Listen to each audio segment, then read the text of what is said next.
நாட்டுல நல்லவங்க ஒருத்தர் 2 பேர் இருக்கிறதுனால தாங்க மழையே பெய்யுது அப்படின்னு சொல்றது உண்டு. நல்லார் ஒருவர் உளரேல் அவர் பொருட்டு எல்லாருக்கும் பெய்யும் மழை. சில சமயம் ரொம்ப பேர் திடீர்னு நல்லவங்களா ஆயிடுவாங்க போல இருக்கு. அதனால தான் விடாம பேய் மழையா கொட்டி தீர்த்துடுது. எல்லாரும் நல்லவங்களாயிட்டா உலகமே தாங்காது போல இருக்க. அப்பப்ப ஒருத்தர் 2 பேர் நல்லவங்களாகணும். அப்பதான் சீரா மழை பெய்யும். மாசத்துக்கு 3 பேர் நல்லவங்களானா மாதம் மும்மாரி பொழியும். இதெல்லாம் வேடிக்கை பேச்சு. இப்போ இதெல்லாம் ஒரு பக்கம் இருக்கட்டும். இப்போ விஷயத்துக்கு வருவோம். ஒரு கும்பல்ல நல்லவன் யாரு அப்படிங்கிறத எப்படி கண்டுபிடிக்கிறது? இதுக்கு ஒரு வேடிக்கை கதை உண்டு. என்னுடைய நண்பர் ஒருத்தருக்கு அவங்க பாட்டியம்மா சொன்ன கதையா அது. அது என்ன கதைன்னா, ஒரு ஊர்ல ஒரு சமயம் பலமான மழை பெய்ய ஆரம்பிச்சுட்டு தான். இடி மின்னல் ரொம்ப கடுமையா இருந்திருக்குது. ஆரம்பிச்ச மழை வர வர கடுமையா ஆகிட்டு இருக்குதே தவிர நிக்கிற பாடா தெரியல. ஊர் ஜனங்கள்லாம் பார்த்தாங்க. இதுக்கு மேலேயும் வீட்டு உள்ள இருந்தா ஆபத்துங்கிறத புரிஞ்சுக்கிட்டாங்க. ஏன்னா வீடெல்லாம் இடிஞ்சி விழுந்துருமோங்கிற பயம். உடனே எல்லாரும் புறப்பட்டு ஊருக்கு பொதுவா இருந்த ஒரு மண்டபத்துல போய் தங்கிக்கிட்டாங்க. மின்னல் கடுமையா இருந்தது. இடி எந்த நேரத்திலையும் விழலாம்ங்கிற நிலைமை. எப்போ விழலாம்னு பார்த்துக்கிட்டு இருக்குது. அந்த மண்டபத்துல இருந்த ஜனங்கள் மனசுக்குள்ள ஒரு பயம். நம்ம கூட்டத்துல யாராவது ஒரு கெட்டவன் பாவம் பண்ணவன் இருந்தா கூட இடி இந்த மண்டபத்துல விழுந்துரும். அது எல்லாருக்கும் ஆபத்து அப்படின்னு நினைச்சாங்க. சரி, இதுக்கு என்ன பண்ணலாம் அப்படின்னு யோசனை பண்ணாங்க. அந்த கூட்டத்தில் ஒரு பெரியவர் இருந்தார். அவர் ஒரு யோசனை சொன்னார். இதை பாருங்க, அதுக்கு ஒரு வழி இருக்கு. அதோ எதிர்த்தாப்புல கொஞ்சம் தூரத்தில் ஒரு உயரமா மரம் ஒன்று இருக்கு பாருங்க. பொதுவாக இடி சுலபமா விழறது அது மாதிரி உயரமான மரத்துல தான். நம்ம கூட்டத்தில் இருக்கிறவங்க எல்லாரும் ஒவ்வொருத்தரா போய் அந்த மரத்தை தொட்டு விட்டு திரும்பி வந்துடணும். நம்மள பாவம் பண்ணவன் யாரோ அவன் அந்த மரத்தை தொடுற சமயத்தில் இடி விழுந்துரும். அவன் மட்டும் போயிடுவான். மண்டபத்தில் இருக்கிற நாமெல்லாம் பொழைச்சிக்கலாம் அப்படின்னு ஐடியா கொடுத்தாரு அந்த பெரியவர். இது நல்ல யோசனையா பட்டது. எல்லாரும் ஒத்துக்கிட்டாங்க. ஒவ்வொருத்தரா போய் அந்த மரத்தை தொட்டு விட்டு திரும்பி வந்தாங்க. இடி எதுவும் விழல. இன்னமும் பாவம் பண்ண ஆசாமி அதை போய் தொடலை போல இருக்கு அப்படின்னு நினைச்சுக்கிட்டாங்க. ஒவ்வொருத்தரா போறாங்க. எல்லாரும் போய் தொட்டு விட்டு வந்தாச்சு. இன்னும் ஒரே ஒரு ஆசாமி தான் பாக்கி. கடைசியா இருந்த அந்த ஆள் பயந்துட்டான். இது வரைக்கும் இடி விழலைன்னா இப்ப என்ன அர்த்தம்? இப்ப நாம தான் பாக்கி, நாம தான் தப்பு பண்ண ஆள் போல இருக்கு அப்படின்னு நினைச்சுட்டான். அதனால துணிச்சலா போய் தொடறதுக்கு பயந்தான்.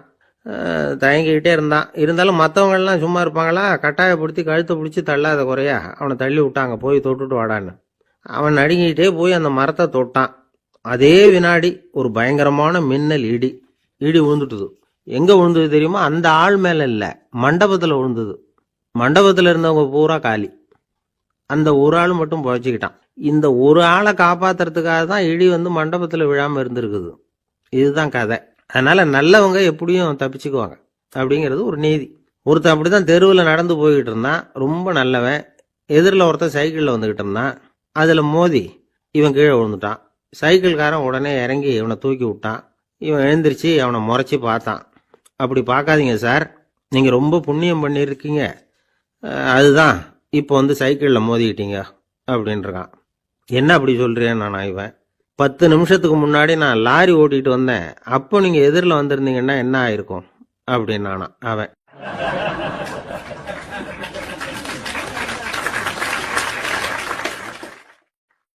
ஒரு ஊர்ல ஒரு பெரிய செல்வந்தர் இருந்தார். பணத்துக்கு பஞ்சம் இல்லை. அதனால இந்த உலகத்துல முடியாத காரியம் எதுவும் இல்லைன்னு நினைச்சார். பணம் இருந்தாலே அந்த நினைப்பு தானா வந்துடும். அதனால இவரும் அப்படி நினைச்சதுல ஒன்றும் தப்பு இல்லை. அந்த ஊருக்கு குருநானக் ஒரு தடவை வந்தார். அவருக்கு இந்த செல்வந்தர் ரொம்ப பிரமாதமா ஒரு வரவேற்பு கொடுத்தார். ஊர் எல்லையிலேயே எங்க வீட்டுக்கு விருந்து சாப்பிட்டுட்டு போகணும்னு கேட்டுக்கிட்டார். அவரும் சரின்னு ஒத்துக்கிட்டார். உடனே தன்னுடைய பங்களாவில் ஒரு பெரிய விருந்துக்கு ஏற்பாடு பண்ணார். குருநானக்கை அழைச்சிட்டு வீட்டுக்கு போனார். உட்கார வச்சார். ஐயா, நான் இந்த ஊர்லயே ரொம்ப பெரிய வசதி உள்ளவன். என்னால் எல்லாம் முடியும். உங்களுக்காக நான் என்ன செய்யணும்னு சொல்லுங்க. எதுவாக இருந்தாலும் பரவாயில்ல, எவ்வளவு செலவானாலும் பரவாயில்ல, என்னால் செய்ய முடியும். என்ன செய்யணும்னு சொல்லுங்க, அது போதும், நான் செய்கிறேன் அப்படின்னு நான் ரொம்ப பணிவா. இதை கேட்டதும் குருநானக் சிந்திச்சார் கொஞ்ச நேரம். அதுக்கப்புறம் தன்னோட சட்டை பைக்குள்ள கையை விட்டு ஒரு பழைய ஊசி ஒன்று எடுத்தார். அந்த செல்வந்தர்கிட்ட கொடுத்தார். இதை பாருங்க, இவ்வளவு தூரம் நீங்கள் கேட்கறதுனால சொல்கிறேன். எனக்கு நீங்கள் செய்ய வேண்டிய உதவி இதுதான்னார். ஊசிய கையில வாங்கிக்கிட்டு இதை என்ன செய்யணும் சொல்லுங்க அப்படின்னாரு அவரு. நீங்க செய்ய வேண்டியது என்னன்னா, இந்த ஊசியை பத்திரமா வச்சிருக்கணும். நாம 2 பேரும் இறந்து போனதுக்கு பின்னாடி இன்னொரு உலகத்துல நாம சந்திக்கக்கூடிய வாய்ப்பு இருக்குது. அப்போ இந்த ஊசியை என்கிட்ட கொண்டாந்து கொடுக்கணும். இதுதான் நீங்கள் எனக்காக செய்ய வேண்டிய உதவி அப்படின்னார் குருநானக் லேசாக சிரிச்சுக்கிட்டே. இதை கேட்ட உடனே இந்த பெரியவர் முழிக்க ஆரம்பிச்சிட்டார். அது எப்படிங்க, நான் சாகிறப்ப எப்படி இந்த ஊசியை எடுத்துக்கிட்டு இன்னொரு உலகத்துக்கு வர முடியும்னார். ஊசி மாதிரி ஒரு சின்ன பொருளை கூட இந்த உலகத்தை விட்டு நாம் போகிறப்ப எடுத்துகிட்டு போக முடியாதுங்கிறப்போ உங்களோட செல்வத்தையெல்லாம் எப்படி அங்கே எடுத்துகிட்டு வர போகிறீங்க அப்படின்னு கேட்டார் குருநானக். அதுக்கப்புறம் தான் அந்த பெரியவர் யோசிக்க ஆரம்பித்தாராம். குருநானக் சொல்கிறார், இதை பாருங்க, நாம் செய்கிற நல்லது கெட்டது தான் கடைசி வரைக்கும் நம்ம கூட இருக்கும். அடுத்தவங்க நல்லா இருக்கணுங்கிறதுக்காக பொருளை செலவு செய்யணும். அப்படி செய்யலைன்னா எந்த பிரயோஜனமும் இல்லை அப்படின்னார். அதுக்கப்புறம் தான் அந்த செல்வந்தரின் அறிவு கண் திறந்து தான். உடனே குருநானக்கை வணங்கினார். ஐயா, என்கிட்ட இருந்த ஆணவம் போயிட்டுது, இனிமேல் என்கிட்ட இருக்கிற செல்வத்தை நல்ல வழியில் செலவழிப்பேன் அப்படின்னாராம். நம்மகிட்ட இருக்கிற பணம் எப்பவும் நம்ம கூடவே வந்துக்கிட்டு இருக்காதுங்கிறதுக்கு இது ஒரு உதாரணம். அதுக்காக நாம் பணம் சேர்க்கறத பற்றி கவலைப்பட வேண்டியதில்லை, பேசாமல் படுத்து தூங்கிக்கிட்டு இருந்தால் போதும் அப்படின்னு இதுக்கு அர்த்தம் பண்ணிக்கக்கூடாது. முறையான வழியில் பணம் சேர்க்கணும், அதை முறையான வழியில் செலவு பண்ணணும். அதனால் ஏற்படக்கூடிய மன நிறைவு இருக்கு பாருங்க, அது அனுபவிச்சவங்களுக்கு தான் தெரியும். சொர்க்கத்துக்கு போகிறவங்க இங்கேருந்து பணத்தை எடுத்துகிட்டு போக முடியாது. ஆனால் நம்ம செல்வத்தை இங்கே மற்றவங்களுக்கு பயன்பட செய்து அதனால் ஏற்படுற புண்ணியம் இருக்கு பாருங்க, அதை எடுத்துகிட்டு போக முடியுமா. இதுதான் ஆன்மீகவாதிகள்லாம் சொல்கிற கருத்து. ஜான் நியூட்டன் ஒருத்தர், அவர் சொன்னார், நான் எப்போவாவது சொர்க்கத்துக்கு போய் சேர்ந்தேன்னா அங்கே 3 அதிசயங்களை பார்ப்பேன்னார். என்னன்னு கேட்டாங்க. நான் யார் யார் இருக்க மாட்டாங்கன்னு நினச்சிக்கிட்டு இருந்தானோ அவங்களில் சில பேர் அங்கே இருப்பாங்க, அது ஒரு பெரிய அதிசயம்னார். சரி, அடுத்தது என்ன? 2வது அதிசயம் என்னன்னா, அங்கே இருப்பாங்கன்னு நான் எதிர்பார்த்த சில பேர் அங்கே இருக்க மாட்டாங்க அப்படின்னார். சரி, 3வது பெரிய ஆச்சரியம் என்ன அப்படின்னா, நான் அங்கே இருக்க பாருங்க, அதுதான் அந்த 3வது அதிசயம் அப்படின்னாராம்.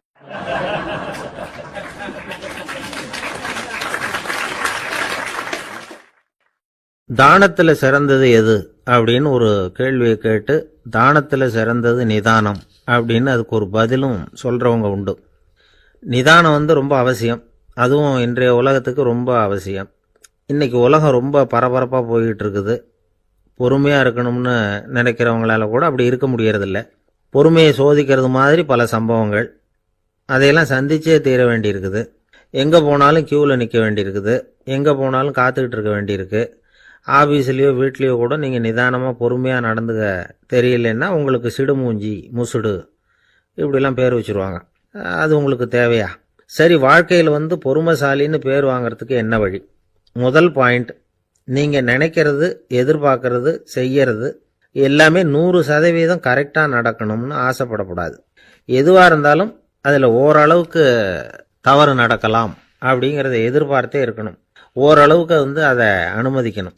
ஒரு நண்பரை 6 மணிக்கு ஒரு இடத்துக்கு வர சொல்லியிருக்கிறீங்க, 6 மணிக்கு அவர் வரலை, உடனே பொறுமை இழந்து நடந்துக்கக்கூடாது.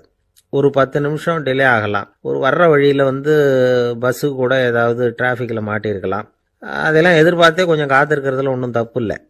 சில சமயம் டிலே ஆகிறது கூட நல்லதாக முடியும்.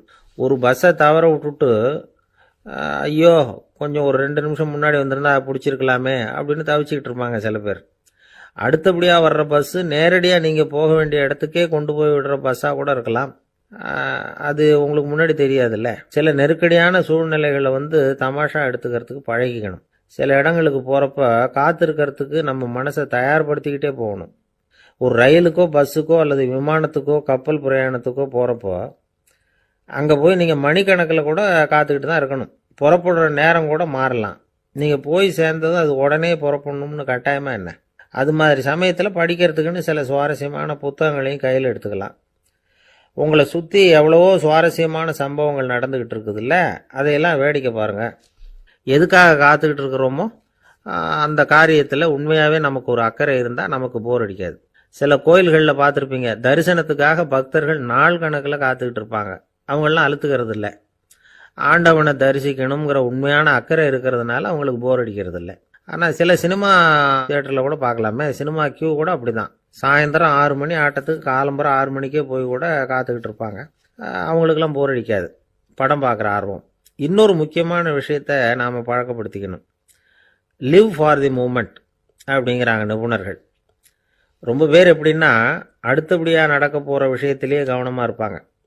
அந்த நினைப்புலேயே இந்த நிமிஷத்தை பொறுமை இல்லாமல் கழிப்பாங்க. ஒருத்தர் இருக்கார், அவர் எப்படின்னா ஆஃபீஸ் முடியறதுக்குள்ளேயே சார் 5 மணிக்கெல்லாம் ரெடியாக இருங்க, நாம் அந்த ஹோட்டலில் போய் டிஃபன் சாப்பிட்ணும் அப்படின்னு 4 மணிலேருந்து சொல்லிகிட்டு இருப்பார். 4:55 பரபரப்பாக ஓடி வருவார். 2 பேரும் புறப்படுவோம், ஹோட்டலுக்கு போவோம், சாப்பிட்டுக்கிட்டு இருப்போம். அப்படி சாப்பிட்டுட்டு இருக்கிறப்ப சார் சாப்பிட்டு முடித்ததும் நேராக ஒரு ஜவுளி கடைக்கு போகிறோம் அப்படிம்பார். பரபரக்க சாப்பிட்டு முடிப்பார், புறப்படுவார். ஜவுளி கடையில் அவசரமாக சீக்கிரம் பில் போடுங்க சார், சினிமாவுக்கு நேரம் ஆகிடும்பார். சினிமா தியேட்டரில் உட்காந்து அடுத்தபடியாக எங்கே டின்னர் சாப்பிட்றதுன்னு யோசனை பண்ணிகிட்டு இருப்பார். ராத்திரி படுக்கையில் விழுந்ததுக்கு அப்புறமும் நாளைக்கு காலையில் எழுந்திரிச்சதும் அதை பண்ணணும் இதை பண்ணணும்னு திட்டம் போட்டுக்கிட்டே இருப்பார். அதாவது எப்பவும் அடுத்த நிமிஷம், அடுத்த நாள், அடுத்த வாரம், அடுத்த வருஷம், இதுதான் அவங்க சிந்தனை. இந்த நிமிஷம் என்ஜாய்மெண்ட்டை அவங்க இழந்துடுறாங்களாம். அதனால தான் வாழ்நாள் பூரா பொறுமையின்மை, அவஸ்தை, அல்லல். அதனால் நாம் எல்லாரும் வாழ்க்கையில் நிதானமாக இருக்கிறதுக்கு கற்றுக்கணுமா. அதுக்காக இந்த நிதானத்துக்கு வேறு விதமான அர்த்தம் பண்ணிக்கக்கூடாது. ஒருத்தர் அப்படித்தான் ஒரு தடவை அவருடைய குதிரை காணாமல் போயிட்டு தான். அதுக்காக அவர் கவலைப்படலை, நிம்மதியாக இருந்தார், சந்தோஷமாக இருந்தார். என்ன சார் இது, உங்கள் குதிரை திருட்டு போயிட்டுதுங்கிறீங்க, நீங்கள் கவலைப்படாமல் இருக்கிறீங்களே அப்படின்னு கேட்டாங்களாம். அதுக்கு அவர் சொல்லியிருக்கார், நல்ல வேலை சார், கட்டியிருந்த குதிரை காணாமல் போயிருக்குது. நான் அது மேலே உட்காந்துருக்கிற சமயம் அது காணாமல் போயிருந்ததுன்னா, திருட்டு போயிருந்ததுன்னா நானும் சேர்ந்துல காணாமல் போயிருப்பேன் அப்படின்னாராம். எவ்வளவு நிதானமான ஆள் பாருங்க.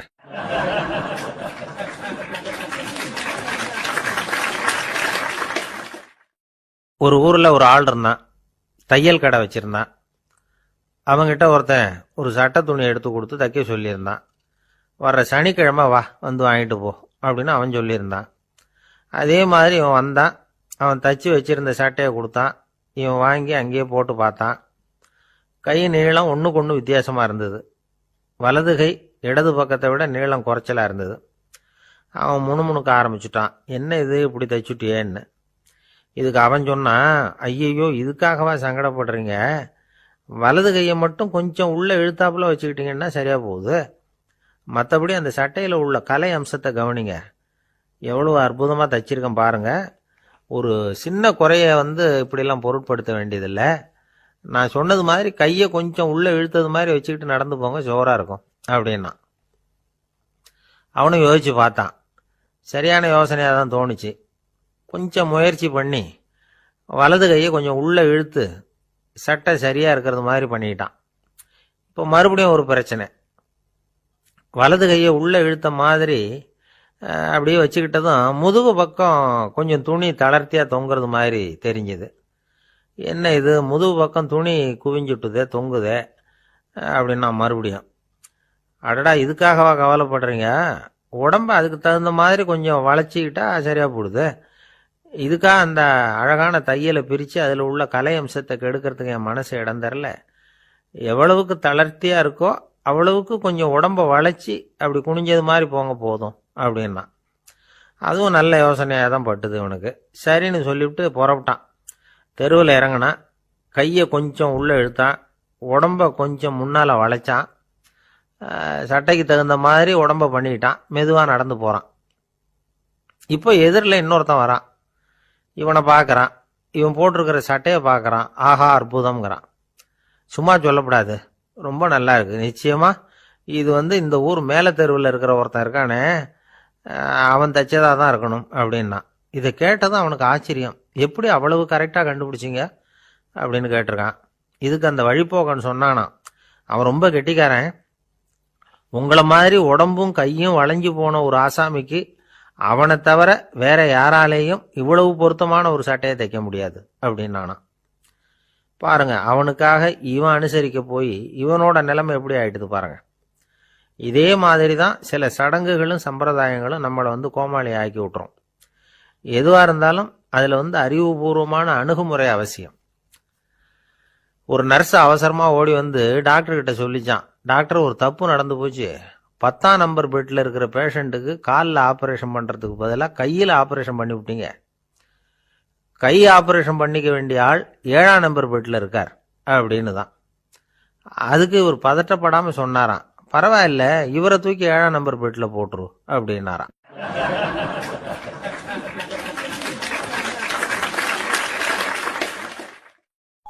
எனக்கு தெரிஞ்ச ஒருத்தர் இருக்கார்.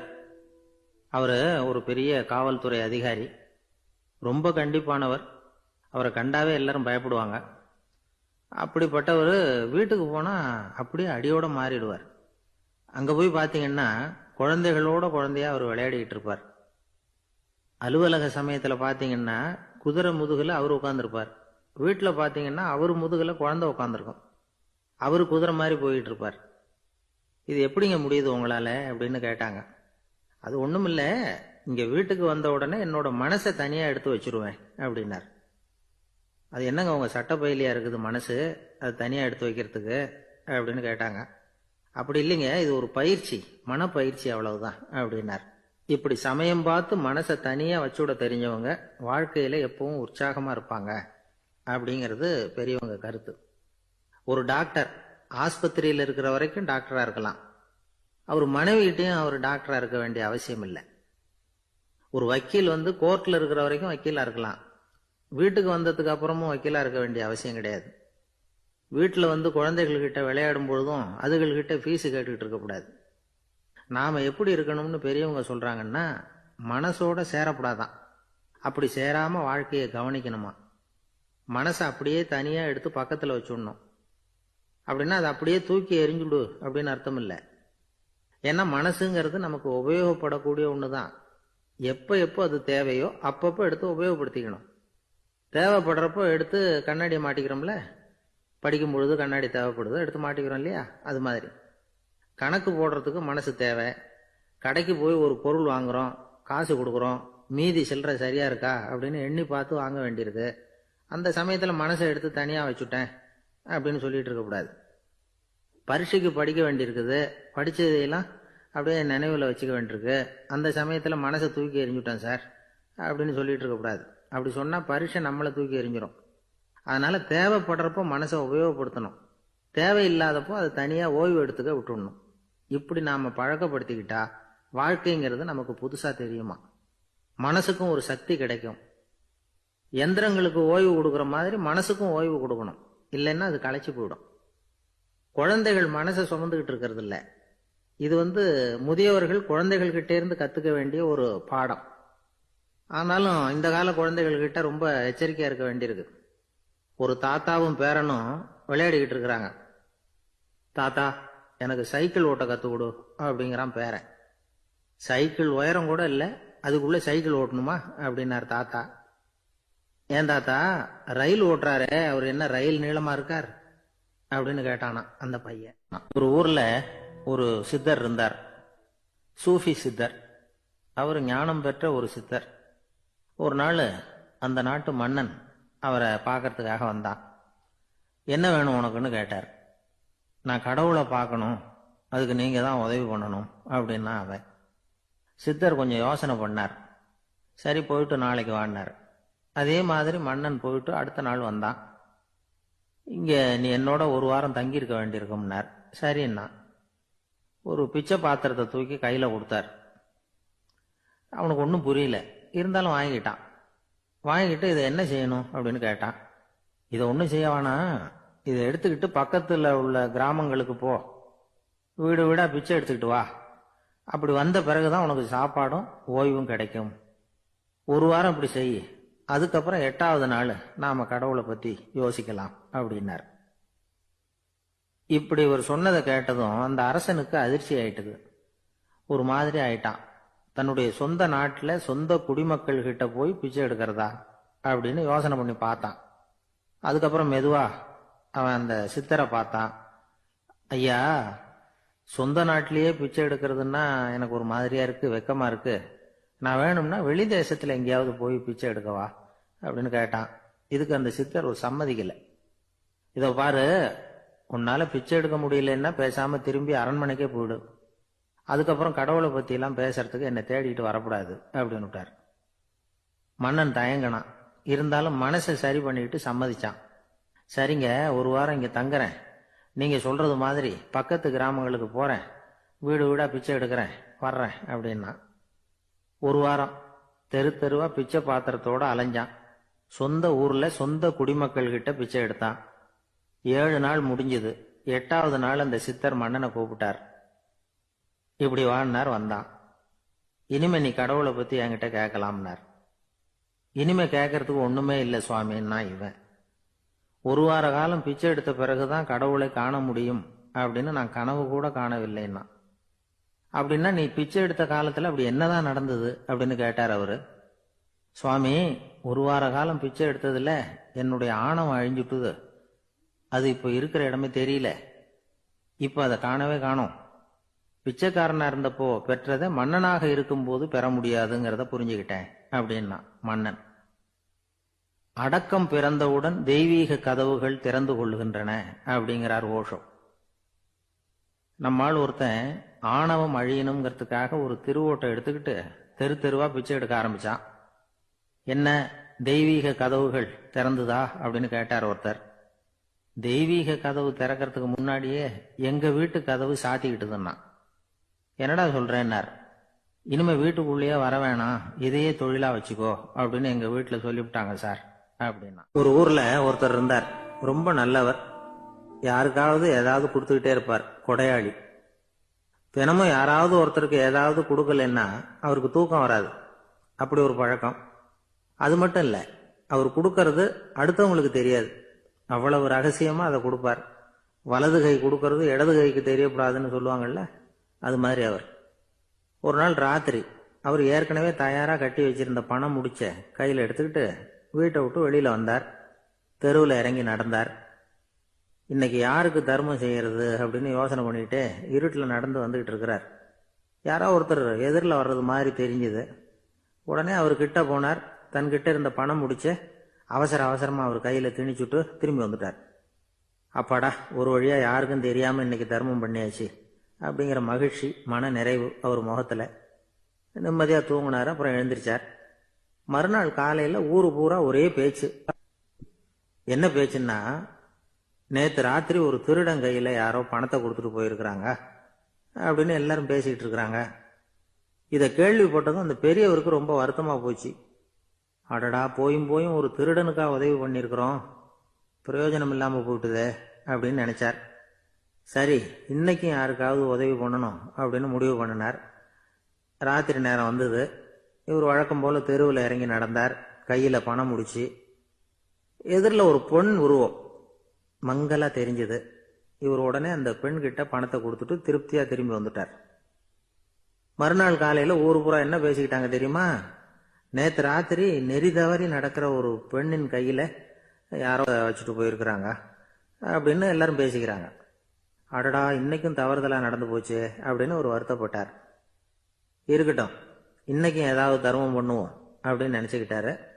மூணாவது நாள் ராத்திரியும் புறப்பட்டார். இப்பவும் எதிரில் ஒருத்தர் வந்தார். இவர் பணத்தை கொடுத்தார், திரும்பி வந்துட்டார். மறுநாள் மக்கள் என்ன பேசிக்கிட்டாங்கன்னா, நேத்து ராத்திரி ஒரு செல்வந்தர் கையில யாரோ பணத்தை கொடுத்துட்டு போயிருக்கிறாங்க அப்படின்னு பேசிக்கிட்டாங்களாம். அவருக்கு ரொம்ப வருத்தமா போயிட்டுது. என்ன இது, தினம் இப்படி ஆகிட்டு இருக்குதே அப்படின்னு நினைச்சுக்கிட்டே படுத்து தூங்கினார். அன்னைக்கு ராத்திரி ஒரு கனவு. அந்த கனவுல இறைவன் வந்து சொன்னாராம், இதோ பாருப்பா, நீ கொடுத்த தர்மம் வீணா போயிடல. உன்கிட்ட பணம் வாங்கின அந்த திருடன் திருந்திட்டான், அந்த பொண்ணும் திருந்திட்டா, அந்த செல்வந்தனும் கொடையாளி ஆயிட்டான், எல்லாருக்கும் உதவி பண்ண ஆரம்பிச்சுட்டான் அப்படின்னு சொன்னாராம். இந்த கதையை சொன்னவர் யாருன்னா நபிகள் நாயகம். இதுல உள்ள கருத்து என்னன்னா, நல்ல மனசோட தர்மம் பண்ணுனா அது வீணா போறதில்லை.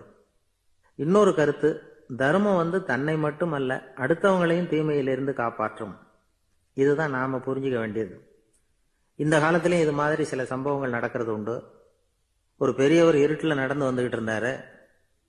எதிரில் வந்த ஒருத்தன் வலு கட்டாயமா இவர் கையை பிடிச்சி ஒரு பண முடிப்பை கொடுத்து வச்சுக்க சொல்லிவிட்டு விலகி போயிட்டான். பெரியவருக்கு ஆச்சரியம். இந்த காலத்திலயும் இப்படி வலது கை கொடுக்கறது இடது கைக்கு தெரியக்கூடாதுன்னு நினைக்கிற கொடையாளிகள் உண்டு போல இருக்கு அப்படின்னு யோசனை பண்ணிக்கிட்டே நடந்தார். கொஞ்ச தூரம் போயிருப்பாரு. அதுக்குள்ள அதே ஆள் திரும்பி வந்தான். கொடுத்த பண முடிப்பை திருப்பி கொடுங்க அப்படின்னு கேட்டு வாங்கிட்டான்.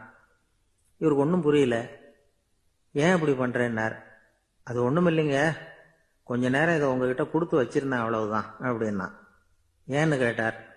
என்னை பின்னாடி போலீஸ் தேடிக்கிட்டு வந்துகிட்டு இருக்குது, அதுதான் அப்படி பண்ணேன். இப்போ போயிட்டு இனிமே ஒன்றும் பயமில்லை அப்படின்னு சொல்லிவிட்டு அவன் பாட்டுக்கு நடந்து போறான். ஜெருசலேம், அங்க உள்ள ஒரு தேவாலயம். அதுல உள்ள பலிபீடத்தின் முன்னாடி ஒரு பெட்டி உண்டு. அது காணிக்கை பெட்டி. ஆலயத்துக்கு வர்றவங்க பிரார்த்தனை பண்ணிவிட்டு திரும்பி போற சமயத்துல அந்த பெட்டியில காணிக்கை போடுவாங்க. அவங்களால எவ்வளவு முடியுமோ அவ்வளவு போடுறது வழக்கம். அவங்கவுங்க வசதிக்கு தகுந்த மாதிரி போடுவாங்க. வசதி உள்ளவங்களா இருந்தாலும் சரி, வசதியே இல்லாத வறியவர்களா இருந்தாலும் சரி, ஆலய காணிக்கை பெட்டியில காசு போடுறது அவங்களுக்கு ரொம்ப பெருமையான ஒரு செயல். ஒரு சமயம் இயேசு தம்முடைய சீடர்களோடு அந்த ஆலயத்துக்கு வர்றார். அங்க உட்காந்து ரொம்ப நேரம் வழிபாடு பண்ணிட்டு இருக்கிறார். சீடர்களும் அந்த ஜபத்துல கலந்துக்கிட்டாங்க. வழிபாடு முடிஞ்சுது. இயேசு உட்கார்ந்துருக்கிறார். காணிக்கை பெட்டியில காசு போடுறவங்கள கவனிக்கிறார். சீடர்களும் அதையே கவனிச்சுக்கிட்டு இருக்கிறாங்க. ரொம்ப பேர் வரிசையா வந்தாங்க. அவங்களால முடிஞ்ச அளவுக்கு காசு போட்டுட்டு அவங்க பாட்டுக்கு போய்கிட்டு இருக்கிறாங்க. வசதியானவங்க நிறைய பேர் வந்தாங்க. அதுக்கு மத்தியில வயசான ஒரு அம்மா, அவங்களும் வந்து காசு போட்டுட்டு போறாங்க. இப்போ இயேசு தன்னுடைய சீடர்கள் பக்கம் திரும்பினார். ஒரு கேள்வி கேட்டார். இப்போ இந்த காணிக்கை பெட்டியில நிறைய பேர் வந்து காசு போட்டுட்டு போறத நீங்க கவனிச்சிங்க. இன்னைக்கு இந்த காணிக்கை பெட்டியில ரொம்பவும் அதிகமா காசு போட்டது யார் அப்படின்னு கேட்டார். முதல்ல வந்தார ஒரு பெரிய மனுஷன், அவர் தான் அதிகமா போட்டார் அப்படின்னாரு ஒருத்தர். மூணாவதா வந்தவர் தான் அதிகமா போட்டார், நான் கவனிச்சேன் அப்படின்னாரு இன்னொருத்தர். இப்படி ஆளுக்கு ஒரு விதமா சொல்றாங்க. கடைசியா இயேசு சொன்னாராம், இன்றைக்கு அந்த பெட்டியில அதிகமா காசு போட்டவங்க அந்த வயசான அம்மா தான் அப்படின்னாராம். சீடர்களுக்கு ஒன்றும் புரியல. அந்த அம்மா ரொம்ப ஏழையாச்சே, அவங்க எப்படி அதிகமா காணிக்கை செலுத்த முடியும் அப்படிங்கறது அவங்க சந்தேகம். இயேசு விளக்குனார். நிறைய பேர் வந்தாங்க, நிறையவே காசுகள் போட்டாங்க, அது உண்மைதான். ஆனாலும் அந்த அம்மா என்ன பண்ணாங்க கவனிச்சிங்களா? வந்தாங்க, தன்னுடைய காசு பைய திறந்தாங்க, அப்படியே கொட்டுனாங்க. அதுல இருந்தது ரெண்டு காசுகள் தான். அந்த 2 காசும் காணிக்கை பெட்டியில விழுந்துட்டுது. மற்றவங்கெல்லாம் தங்கள்கிட்ட இருந்த செல்வத்தின் ஒரு சிறு பகுதியை எடுத்து பெட்டியில போட்டாங்க.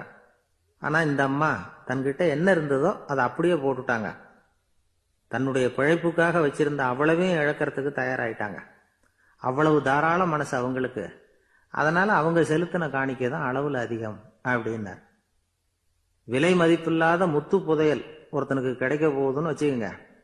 அதன் மதிப்பை உணர்ந்தவன் என்ன பண்ணுவான்? அதை அடையறதுக்காக தன்கிட்ட இருக்கிற எதையும் கொடுக்கறதுக்கு தயாரா இருப்பான் இல்லையா? அது மாதிரிதான் இதுவும் அப்படின்னார். உலக மதிப்பீடுகளை துரும்பா தூசியா மதிச்சு அதையெல்லாம் உதறி விடுகிறவன் இறையருள் அப்படிங்கிற இணையில்லாத செல்வத்தை பெறுகிறான் அப்படிங்கிறது இதுல உள்ள கருத்து. இறைவனுக்காக இழப்பதுன்னா துன்பப்படுகிறவர்களுக்காக, ஏழைகளுக்காக, ஏதுமற்றவர்களுக்காக இழப்பது அப்படின்னு அர்த்தம். உங்கள் அயலானுக்கு நீங்கள் என்ன உதவி செய்தாலும் அதை எனக்கே செய்கிறீர்கள் அப்படின்னு இயேசு சொல்லியிருக்கிறார். அடுத்தவங்களுக்கு உதவணுங்கிற குணம் இன்னைக்கு ரொம்ப குறைஞ்சு போச்சு. ஒருத்தன் வாழைப்பழத்தோல் வழுக்கி கீழே விழுந்துட்டான். பக்கத்துல இருந்த நண்பன் உடனே இவனை தூக்கிக்கிட்டு போய் ஆஸ்பத்திரியில சேர்த்துட்டான். அதுக்கப்புறம் சொன்னான், நீ அந்த வாழைப்பழத்தோல்ல காலை வைக்க போறத முன்னாடியே நான் கவனிச்சுட்டேன் அப்படின்னானா. அப்படின்னா அப்பவே நீ எனக்கு உதவி செஞ்சிருக்கலாமே அப்படின்னானா அவன். நான் டாக்டருக்கு உதவலாம்னு நினைச்சுட்டேன் அப்படின்னா இவன். ஒரு ஊர்ல ஒரு மன்னர் இருந்தார். ஒரு நாள் அவருடைய அரசவைக்கு ஒரு ஓவியன் வந்தான். அவன் சீனா தேசத்திலிருந்து வந்தவன், தாவோ சிந்தனையாளன். அவன் அங்க வந்து மன்னர் முன்னாடி நிக்கிறான். யாரும் செய்ய முடியாத ஒரு காரியத்தை என்னால செய்ய முடியும்னா. இவன் இப்படி சொன்னதை கேட்டதும் ஏற்கனவே அங்க இருந்த அரசவை ஓவியன் ஒருத்தனுக்கு கோபம் வந்துட்டுது. இதோ பாரு, இப்படி எல்லாம் பேசக்கூடாது, நான் வேணும்னா உன்னுடைய சவாலை ஏத்துக்கிறேன் அப்படின்னா. நாம 2 பேரும் ஓவியம் தீட்டுவோம், அதை பார்த்துட்டு நம்ம 2 பேர்ல யாரு சிறந்த ஓவியன் அப்படிங்கறத மன்னரே தீர்மானம் செய்யட்டும், என்ன சொல்ற அப்படின்னு கேட்டான் அவன். அவனும் சரின்னு ஒத்துக்கிட்டான். போட்டி ஆரம்பமாச்சு. அரசர் அவங்களுக்கு 2 சுவர்களை ஒதுக்கி கொடுத்தார். 6 மாச காலம் அவகாசம் கொடுத்தார். 2 ஓவியர்களும் அவங்கவங்க வேலையை ஆரம்பிச்சாங்க. இரவு பகலா வேலை செய்ய ஆரம்பிச்சுட்டாங்க. 6 மாசம் முடிஞ்சது. அரசர் வந்து பார்த்தார். முதல்ல தன்னுடைய அரசவை ஓவியர் தீட்டி இருந்த ஓவியத்தை பார்த்தார். ரொம்ப பிரமாதமா இருந்தது, பாராட்டினார். இதோ பாரு, உன்னுடைய ஓவியம் அற்புதமா இருக்கு, உயிரோட்டம் உள்ளதா இருக்குது, கலையின் உச்சமே இதுதான், இதை விட சிறந்த ஒரு ஓவியத்தை வேற யாராலையும் படைக்க முடியாது அப்படின்னார். அதுக்கப்புறம் அந்த சீன ஓவியன் கிட்ட போனார். எங்க உன்னுடைய ஓவியம்னு கேட்டார். திரைச்சீலையை விலக்கி விட்டு பாருங்கன்னா மன்னர் அந்த திரைச்சீலையை விளக்குனார். உள்ள ஓவியம் இருக்க வேண்டிய இடம் கண்ணாடி மாதிரி தெரிஞ்சுது. அவன் அந்த 6 மாச காலமா அந்த சுவரை தேய்ச்சி தேய்ச்சி கண்ணாடி மாதிரி ஆக்கி வச்சிருக்கிறான். அதுக்கு நேரா எதிர் சுவரில் அரசவை ஓவியம் தீட்டின ஓவியம் இருக்கு. அது எதிரில் இருந்த இந்த கண்ணாடியில பட்டு பிரதிபலிக்குது. மன்னர் யோசனை பண்ண ஆரம்பிச்சார். அப்புறம் அந்த சீன ஓவியனை பார்த்து கேட்டார், இதை பாரு, நீ என்னுடைய ஆளை தோற்கடிச்சுட்ட அப்படிங்கறதுல சந்தேகம் இல்லை. ஆனாலும் எங்களை ஏமாத்தி இருக்கிற, எந்த ஓவியமும் நீ வரையலையே அப்படின்னார். அரசே, இதுதான் உண்மையான ஓவியம், உயிருள்ள ஓவியம். இது மனோபாவங்களை பிரதிபலிக்கும், மாறுகின்ற காலங்களை அப்படியே காட்டும் அப்படின்னா அந்த சீன ஓவியன். கையால வரைகிற ஓவியங்கள்ல சலனம் இல்லை. கண்ணாடி அப்படி கிடையாது. சக்தியின் ஓட்டம் அதுல எப்பவும் இருந்துகிட்டே இருக்கும். கண்ணாடி மட்டுமே ஜீவனுள்ள ஓவியமா இருக்க முடியுங்கிறத அந்த சீன ஓவியன் தெரிஞ்சு வச்சிருந்தான். ஏன்னா அவன் ஒரு தாவோ சிந்தனையாளன். ஒவ்வொரு குழந்தையும் இந்த கண்ணாடியோட தான் பிறக்குது. ஆனா நாம என்ன செய்யறோம்னா ஓவியங்களை கண்ணாடி மீது பதிப்பிச்சு விடுறோம். கண்ணாடி நம்மளை பிரதிபலிக்குது. நம்முடைய அழகோ அவலட்சணமோ கண்ணாடியை பாதிக்கிறது இல்லை. ஏன்னா அதுக்கு மனம் கிடையாது. கடந்து போன வினாடியை பத்தி அது சிந்திக்கிறது இல்லை. அடுத்த கணத்தை பத்தின எதிர்பார்ப்பும் அதுகிட்ட கிடையாது. அதுதான் பற்றற்ற நிலை. மனிதனுக்கு தேவைப்படுறது அதுதான். கண்ணாடி கிட்ட இருந்து நாம கற்றுக்கொள்ள வேண்டிய பாடம் இது. வாழ்க்கையில மனிதர்களை நேசிக்கலாம், உலகின் அழகையெல்லாம் பிரதிபலிக்கலாம். ஆனா எதையும் பற்றி கொண்டு விடக்கூடாது அப்படிங்கிறது பெரியவர்கள் அறிவுரை. துயரம்ங்கிறது பற்றுக்களின் சாயை. கண்ணாடி முன்னாடி நிக்கிறப்போலாம் நமக்கு இந்த ஞாபகம் வரணுமா. ஒரு குடும்ப தலைவர் ஒரு நாள் காலையில விடிஞ்சு எழுந்திரிச்சதும் சத்தம் போட்டார். யார் இந்த கருங்குரங்கு படத்தை என் ரூம்ல கொண்டாந்து மாட்டி வச்சது அப்படின்னு கத்தினார். சமையல் கட்டில இருந்து மனைவி பதில் சொன்னாங்க, தூக்க கலக்கத்துல உளராதுங்க, நல்லா பாருங்க, அது படம் கிடையாது, முகம் பார்க்கிற கண்ணாடி அப்படின்னாங்க. ஒரு ஊர்ல ஒருத்தர் இருந்தான். ஏதோ ஒரு சின்ன அலுவலகத்துல வேலை பார்த்துக்கிட்டு இருந்தான். ரொம்ப ஏழை. வர்ற கொஞ்சம் வருமானத்தை வச்சு வாழ்க்கையை ஓட்டிக்கிட்டு இருந்தான். ஒரு நாள் தெரு வழியா அவன் நடந்து வந்துகிட்டு இருக்கிறான். தெருவில் ஒரு காசு கிடந்தது. அதை பார்த்துட்டான். அது குனிஞ்சு எடுத்தான். அது ஒரு பழங்கால காசு. அந்த காசு நடுவில் ஒரு துளை இருந்தது. அதாவது துளையிட்ட நாணயம். பழங்காலத்துல புழக்கத்துல இருந்த ஒரு நாணயம் அது. துளையிட்ட நாணயம் கிடைச்சதுன்னா ரொம்ப நல்லது, அது அதிர்ஷ்டம் அப்படின்னு ஒரு நம்பிக்கை உண்டு. இவன் கையில் அது கிடைச்சதும் ரொம்ப சந்தோஷப்பட்டான். இனிமே என்னுடைய கஷ்டம்லாம் தீரப்போகுது, அதிர்ஷ்டம் என்னை தேடி வரும், நான் பணக்காரன் ஆயிடுவேன் அப்படின்னு சொல்லிட்டு அந்த காசை தன்னுடைய கோட்டு பையில பத்திரமா போட்டு வச்சுக்கிட்டான். அடிக்கடி அதை தொட்டு பார்த்துக்கிறது உண்டு, வெளியில் எடுக்க மாட்டான். இப்படியே கொஞ்ச காலம் ஆச்சு. அதுக்கப்புறம் என்னாச்சு தெரியுமா? நிஜமாவே அதிர்ஷ்டம் அவனை தேடி வர ஆரம்பிச்சுட்டுது. செல்வம் குவிஞ்சுது. பணம், பதவி, புகழ் எல்லாம் சேர்ந்தது.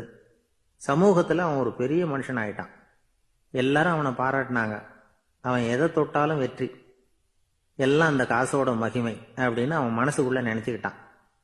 தினமும் காலையில அந்த கோட்டை போட்டுக்கிட்டு தான் வெளியில கிளம்புவான். புறப்படுறதுக்கு முன்னாடி கோட்டு பாக்கெட்டை தொட்டு பார்த்துக்குவான், உள்ள காசு இருக்கா அப்படிங்கிறத உறுதிப்படுத்திக்குவான். அதுக்கப்புறம் தான் வெளியில கிளம்புவான். இப்படியே பல வருஷம் ஓடி போச்சு.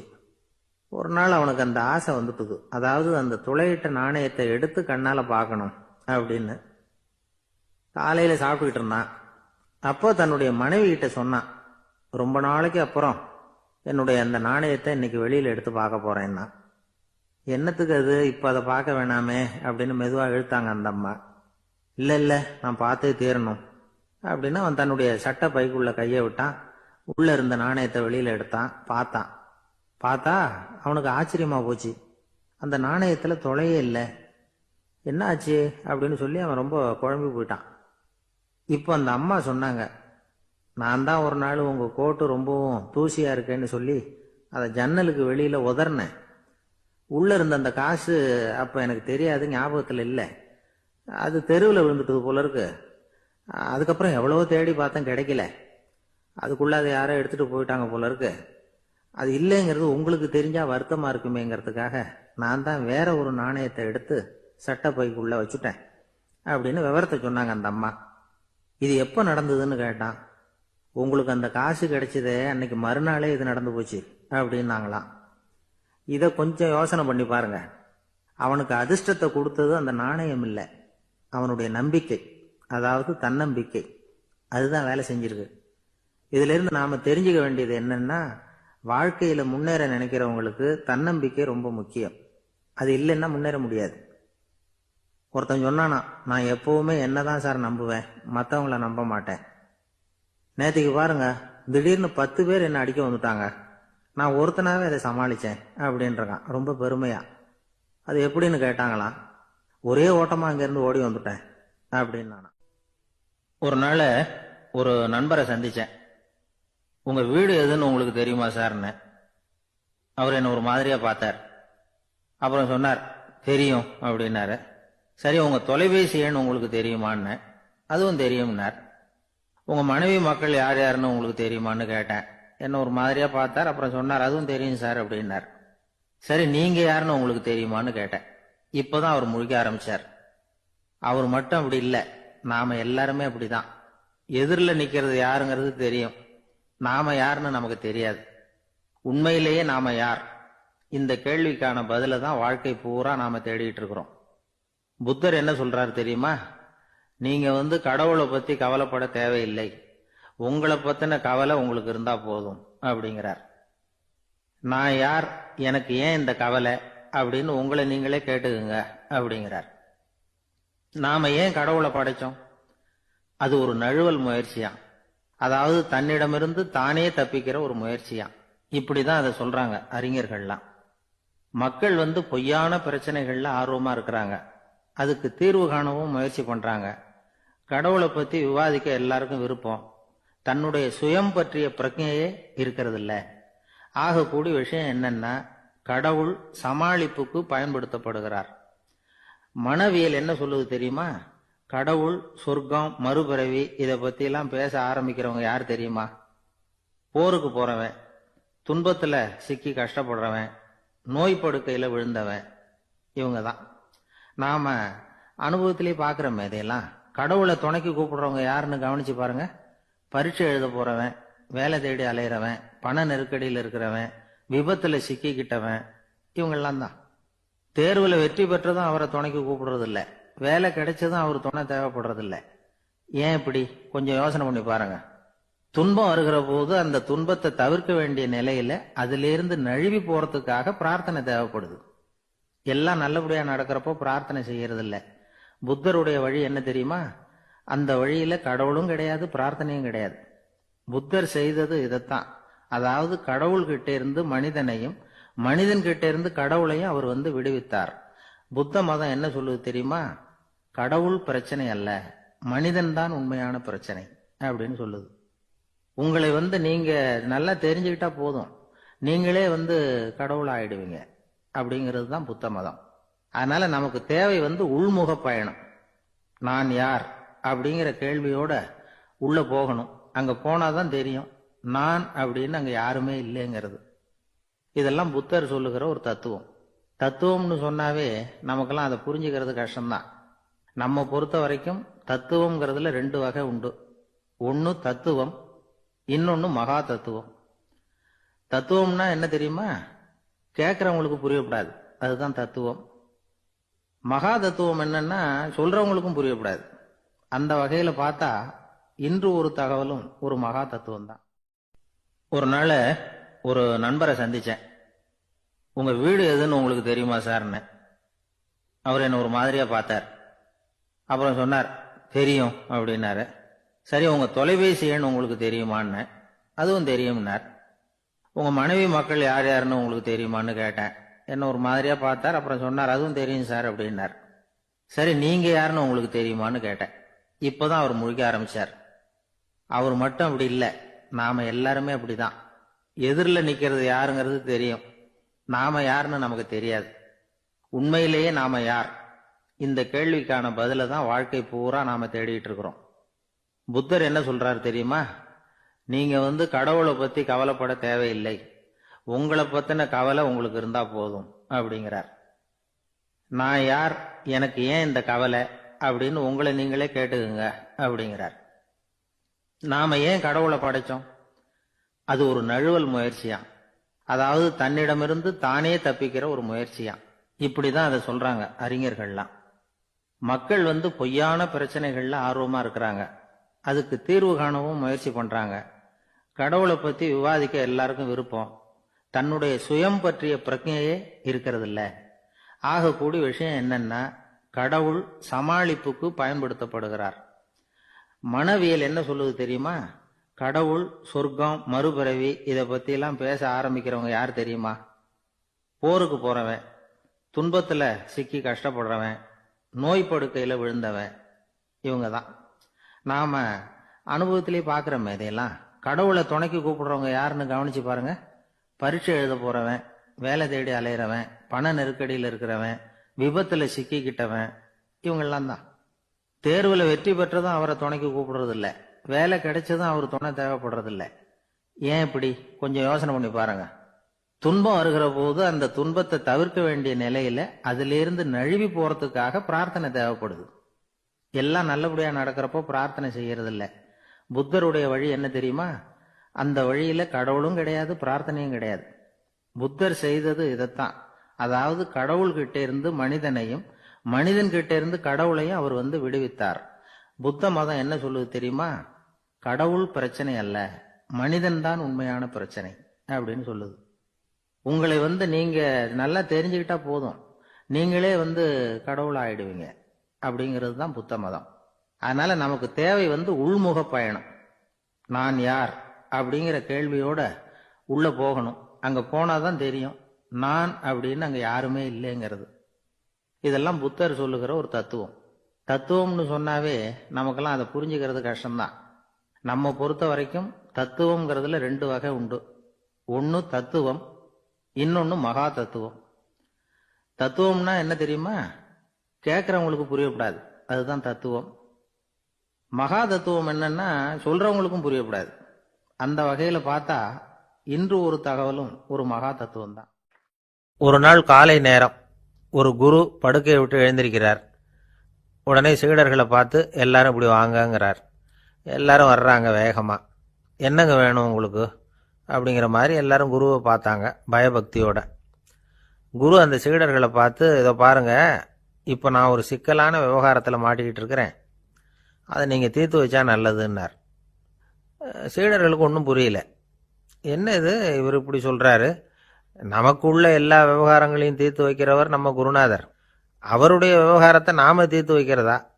ஆச்சரியமாக இருக்குதே, குருநாதருக்கே சிக்கலா அப்படின்னு யோசனை பண்ண ஆரம்பித்தாங்க. இருந்தாலும் ரொம்ப பணிவாக கேட்டாங்க, சுவாமி உங்களுக்கே சிக்கலா?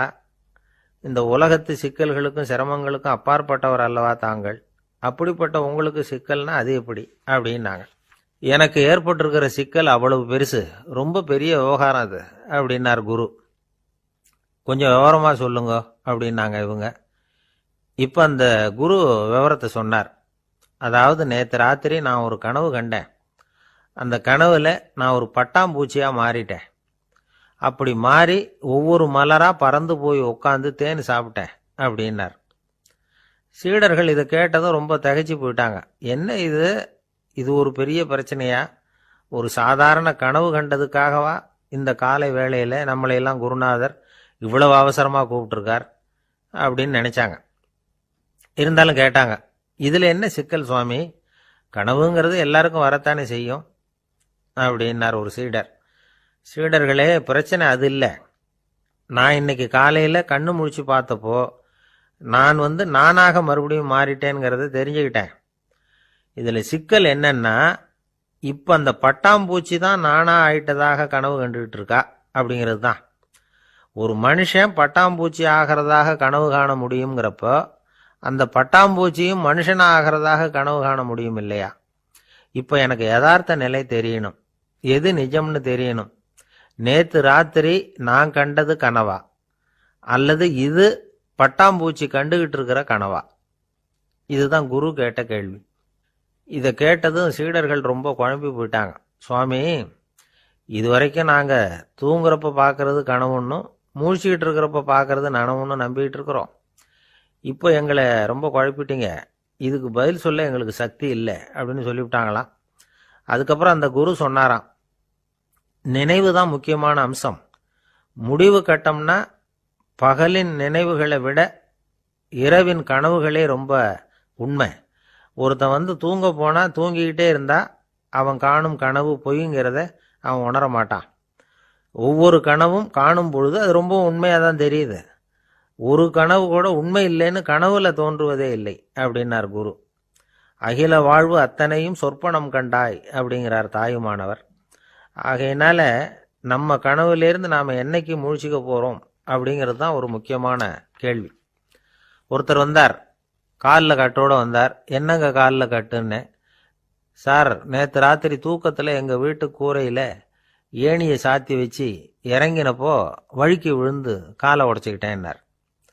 உங்கள் வீட்டில் தான் ஏணியே கிடையாது சார் அப்படின்னு. உண்மைதான் சார், நான் கீழே விழுந்து முழிச்சுக்கிட்டதுக்கு அப்புறம் தானே ஏணி இல்லைங்கிறது எனக்கு ஞாபகம் வந்தது அப்படின்னார்.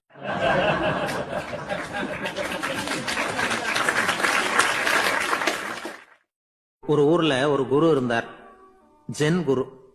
அவரை தேடிட்டு ஒரு மன்னர் வந்தார். வந்தவர் ஜப்பான் மன்னர். தோட்டக்கலையை பத்தி தெரிஞ்சுட்டு போறதுக்காக அவர் வந்தார். எப்படி தோட்டம் அமைக்கிறது அப்படிங்கிறத பத்தி அந்த குரு விவரமா சொல்லி கொடுத்தாரு. ஒரு நாள் 2 நாள் இல்லை, 3 வருஷம் கற்றுக் கொடுத்தார். அதுக்கப்புறம் சொன்னார், நான் கற்றுக் கொடுத்துட்டேன், இனிமேல் நீங்கள் போகலாம், போய் தோட்டம் அமைக்கலாம். அதுதான் உங்களுக்கு பரிசை. தோட்டம் அமைச்ச பிறகு சொல்லி அனுப்புங்க, நான் வந்து பார்க்குறேன். நீங்கள் இங்கே என்னவெல்லாம் கற்றுக்கிட்டீங்களோ அதையெல்லாம் அங்கே செயல்முறையில் செஞ்சு காட்டுங்க அப்படின்னு சொல்லி அனுப்பி வச்சார். மன்னர் போனார். அரண்மனைக்கு பக்கத்திலே ஒரு பெரிய தோட்டத்தை உண்டு பண்ணினார். அழகான மரங்களையும் செடிகளையும் உருவாக்கினார். கிட்டத்தட்ட 1000 தோட்டக்காரர்களை பயன்படுத்தி 3 வருஷங்கள் முயற்சி பண்ணி அந்த அழகான தோட்டத்தை உருவாக்கினார். குரு கிட்ட இருந்து செய்தி வந்தது, நாளைக்கு வந்து தோட்டத்தை பார்க்குறேன் அப்படின்னு. மன்னர் உடனே சுறுசுறுப்பாயிட்டார். முதல் நாளே தோட்டத்தை சுத்தப்படுத்தினார். ராத்திரி பூரா யாரும் தூங்கலை. எல்லாருக்கும் தோட்டத்தை ஒழுங்குபடுத்துகிற வேலை.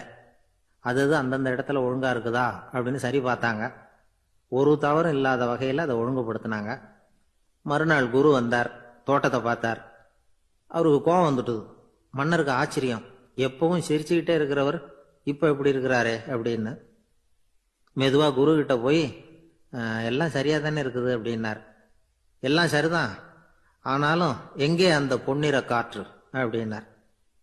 உதிர்ந்த இலைகள், பொன் மஞ்சள் நிற இலைகள் காற்றில் அப்படி புரண்டு ஓடுவதை நான் பார்க்க முடியவில்லையே அப்படின்னாராம். அது இல்லாமல் இந்த தோட்டம் உயிரோட்டம் உள்ளதா இருக்காது, இதில் பாடல் இல்லை, ஆடல் இல்லை, அதெல்லாம் இல்லாமல் இந்த தோட்டம் ரொம்பவும் செயற்கையாக தெரியுதேன்னாராம். மன்னர் இப்போதான் யோசனை பண்ணார். கீழே கிடந்த காஞ்சி போன இலைகள் மட்டும் இல்லை, மரத்தில் இருந்த காஞ்சி போன இலைகளையும் அப்புறப்படுத்தி சுத்தமாக வச்சிருக்கிறார். இறப்பும் வாழ்க்கையினுடைய ஒரு பகுதி தான். மரணம்ங்கிறது வாழ்க்கைக்கு எதிரானது அல்ல, அதை நிரப்பும் ஒரு பகுதி தான் அது. மரணம் இல்லையில் வாழ்க்கையே இல்லை அப்படிங்கிறது பெரியவங்க கருத்து. இப்போ அந்த தோட்டம் அழகாக தான் இருக்குது, இருந்தாலும் அது ஒரு ஓவியம் மாதிரி உயிர் இல்லாமல் இருக்கு. குரு ஒரு வாளியை கையில் எடுத்துக்கிட்டார். தோட்டத்தை விட்டு வெளியில போனார். ஏற்கனவே வீசி எறிந்த அந்த சருகுகளை எல்லாம் அள்ளி கொண்டுகிட்டு வந்தார். உள்ள எல்லா இடங்கள்லையும் அதை வீசினார். உடனே காத்து அந்த காய்ந்த சருகுகளையும் பழுத்த இலைகளையும் அசைக்க ஆரம்பிச்சுட்டுது. இப்போ அங்க சலசல சத்தம், சங்கீதம், இலைகளின் நடனம். ஓவியம் மாதிரி இருந்த அந்த தோட்டத்துக்கு இப்போ உயிர் வந்துட்டுது.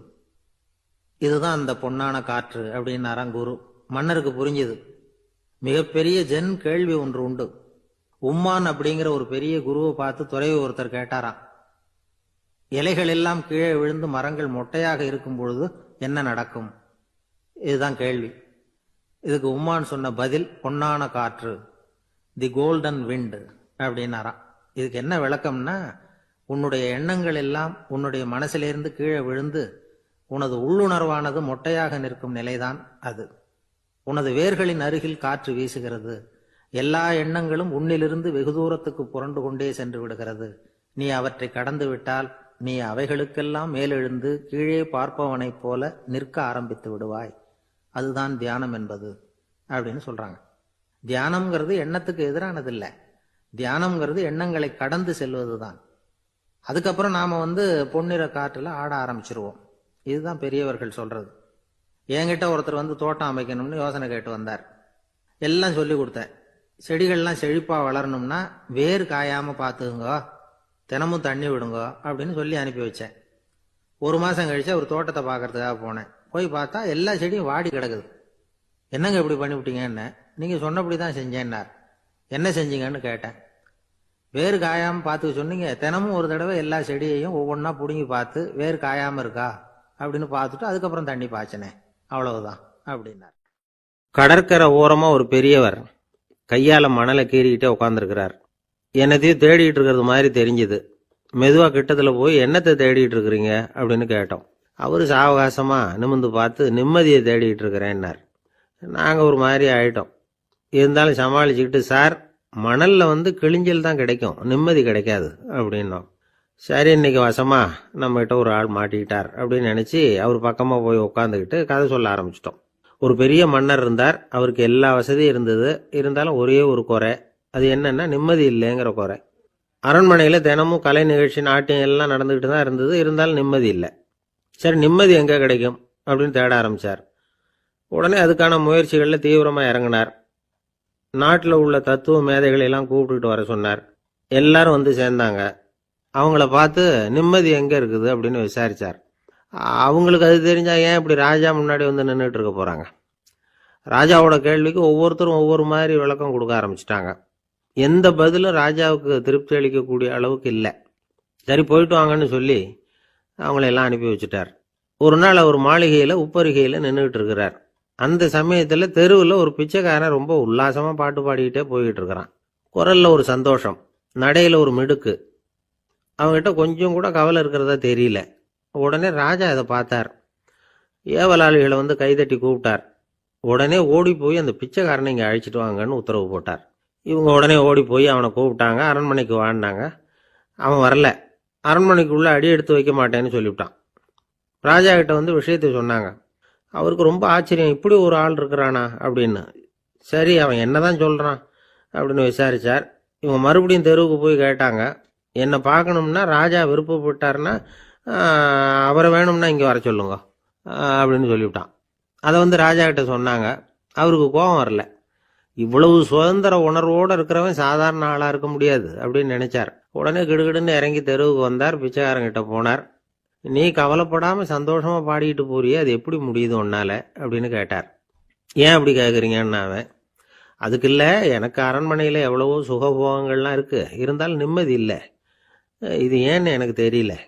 இந்த தேசத்தில் உள்ள அறிஞர்களை எல்லாம் கூப்பிட்டு கேட்டு பார்த்துட்டேன், அவங்களுக்கும் தெரியல. உன்னை கேட்டால் தெரியும்னு நினச்சேன், அதனால தான் சந்திக்கிறதுக்கு ஆசைப்பட்டேன். ஆனால் நீ வரமாட்டேன்னு விட்டியே அப்படின்னார். பிச்சைக்காரன் கடகடன்னு சிரிக்க ஆரம்பிச்சிட்டான். மகிழ்ச்சிக்கும் உங்களுக்கும் தடையா இருக்கிறது இந்த மாளிகை தான். இதை விட்டுட்டு வெளியில வந்துட்டா நிம்மதி தேடிட்டு வந்துடும்னா. நான் அரசன், எனக்குன்னு கடமைகள் இருக்கு, அதையெல்லாம் விட்டுட்டு எப்படி வர முடியும்னார் ராஜா. ரெண்டும் ஒரே நேரத்தில் கிடைக்கணுங்கிறது முடியாத காரியம். உங்க சுகபோகத்துக்கு விலையாதான் உங்க நிம்மதியை கொடுத்துக்கிட்டு இருக்கிறீங்க. என்ன பாருங்க, என்கிட்ட எதுவும் இல்லை, அதனால எதுவும் போயிடுமோங்கிற பயமும் இல்லை, நிம்மதியா இருக்கிறேன் அப்படின்னா அவன். ராஜா உடனே சந்தோஷப்பட்டு தன்னுடைய மேலங்கியை எடுத்து அவனுக்கு பரிசா கொடுத்தாரான். அவன் சிரிச்சுக்கிட்டே அதை வாங்க மாட்டேன்னு விட்டானான். இதை நீங்க எனக்கு கொடுக்கறதுனால எந்த பயனும் இல்லை, அதே நேரத்தில் அதை வாங்கிக்கிட்டேன்னா அடுத்த வினாடியிலிருந்து அதை எப்படி காப்பாத்துறதுங்கிற கவலை எனக்கு சேர்ந்துடும், அப்புறம் தூக்கம் வராது, நிம்மதி போயிடும் அப்படின்னானா. சொல்லிவிட்டு அவன் பாட்டுக்கு சந்தோஷமா பாடிக்கிட்டே போயிட்டான். நிம்மதி எங்க இருக்குங்கிறதையும் ராஜா தெரிஞ்சுக்கிட்டார். அந்த இடத்துக்கு தன்னால போக முடியாதுங்கிறதையும் அவர் புரிஞ்சுக்கிட்டார். இப்படி இந்த கதையை அந்த கடற்கரையில மணலை கீறிக்கிட்டே உட்காந்துருந்தார அந்த பெரியவர்கிட்ட சொல்லி முடிச்சோம். அவர் முகத்துல ஒரு தெளிவு தெரிஞ்சுது. எங்களை நிமிர்ந்து பார்த்தார். ரொம்ப நன்றிங்க, இப்ப எனக்கு தெரிஞ்சு போச்சு, நிம்மதி வேணும்னா அதுக்கு என்ன பண்ணணும்னு இப்ப நல்லா புரிஞ்சுக்கிட்டேன் அப்படின்னார். என்ன புரிஞ்சுக்கிட்டீங்கன்னு கேட்டோம். இனிமே இந்த பக்கம் வந்தா உங்க கண்ணுல படாத இடமா பார்த்து உட்காரணும்னு புரிஞ்சுக்கிட்டேன் அப்படின்னார்.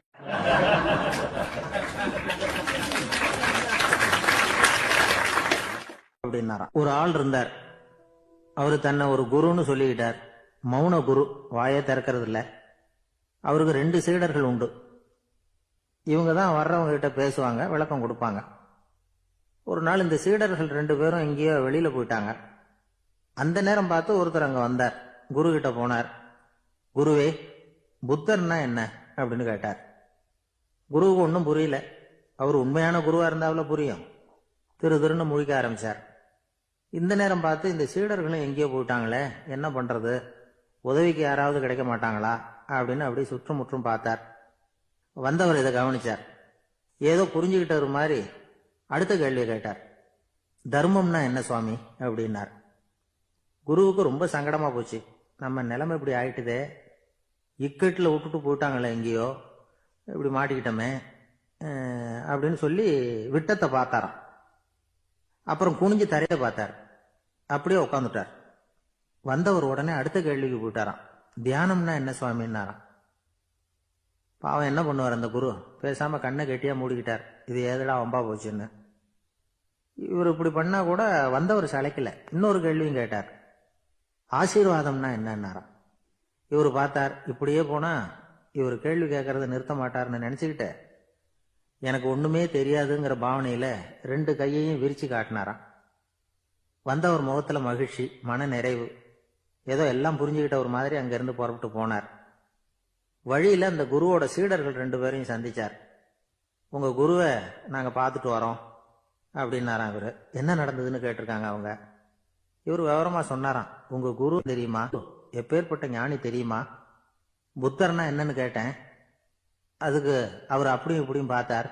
அதுக்கு என்ன அர்த்தம் தெரியுமா, மக்கள் புத்தரை அங்கேயும் இங்கேயும் தேடுறாங்க, உண்மையில அவர் அங்கேயும் இங்கேயும் தேடி கண்டுபிடிக்க முடியாது அப்படிங்கறத அவர் செய்கை மூலமா உணர்த்தினார்.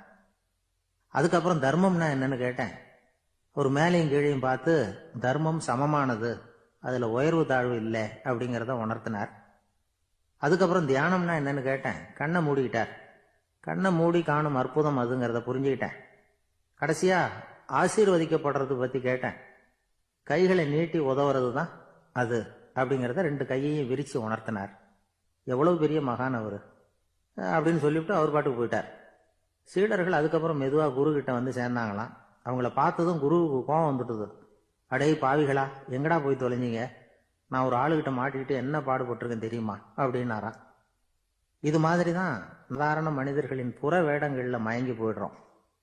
அவங்க பேச்சு, செய்கை, பார்வை இதுல எல்லாம் ஏதோ பெரிய தத்துவம் இருக்கிறதாக நினைச்சுக்கிறோம். உண்மையிலேயே அந்த தத்துவங்கள் யாருக்கு சொந்தம்? அவங்களுக்கு இல்ல, நமக்கு தான் சொந்தம். நாம தானே அதை கற்பிச்சுக்கிட்டோம். நம்மை நாம அடையாளம் கண்டுக்கிறது இல்ல, நாம யாருங்கிறது நமக்கு புரியறது இல்ல. அதுதான் இன்னைக்கு நடக்கிறது. அதனாலதான் அடுத்தவங்களை தேடி ஓடிட்டு இருக்கிறோம். சில வீடுகளில் கூட இது மாதிரி சைகைகள் உண்டு. சில குடும்ப தலைவர்கள் தினமும் காலையில கண்ணை கெட்டியா மூடிக்கிட்டு கை 2யும் சுத்தமா விரிச்சு வச்சுட்டு உட்காந்து தியானம் பண்றது வழக்கம். எதுக்காக அப்படி பண்றீங்கன்னு ஒருத்தரை பார்த்து கேட்டேன்.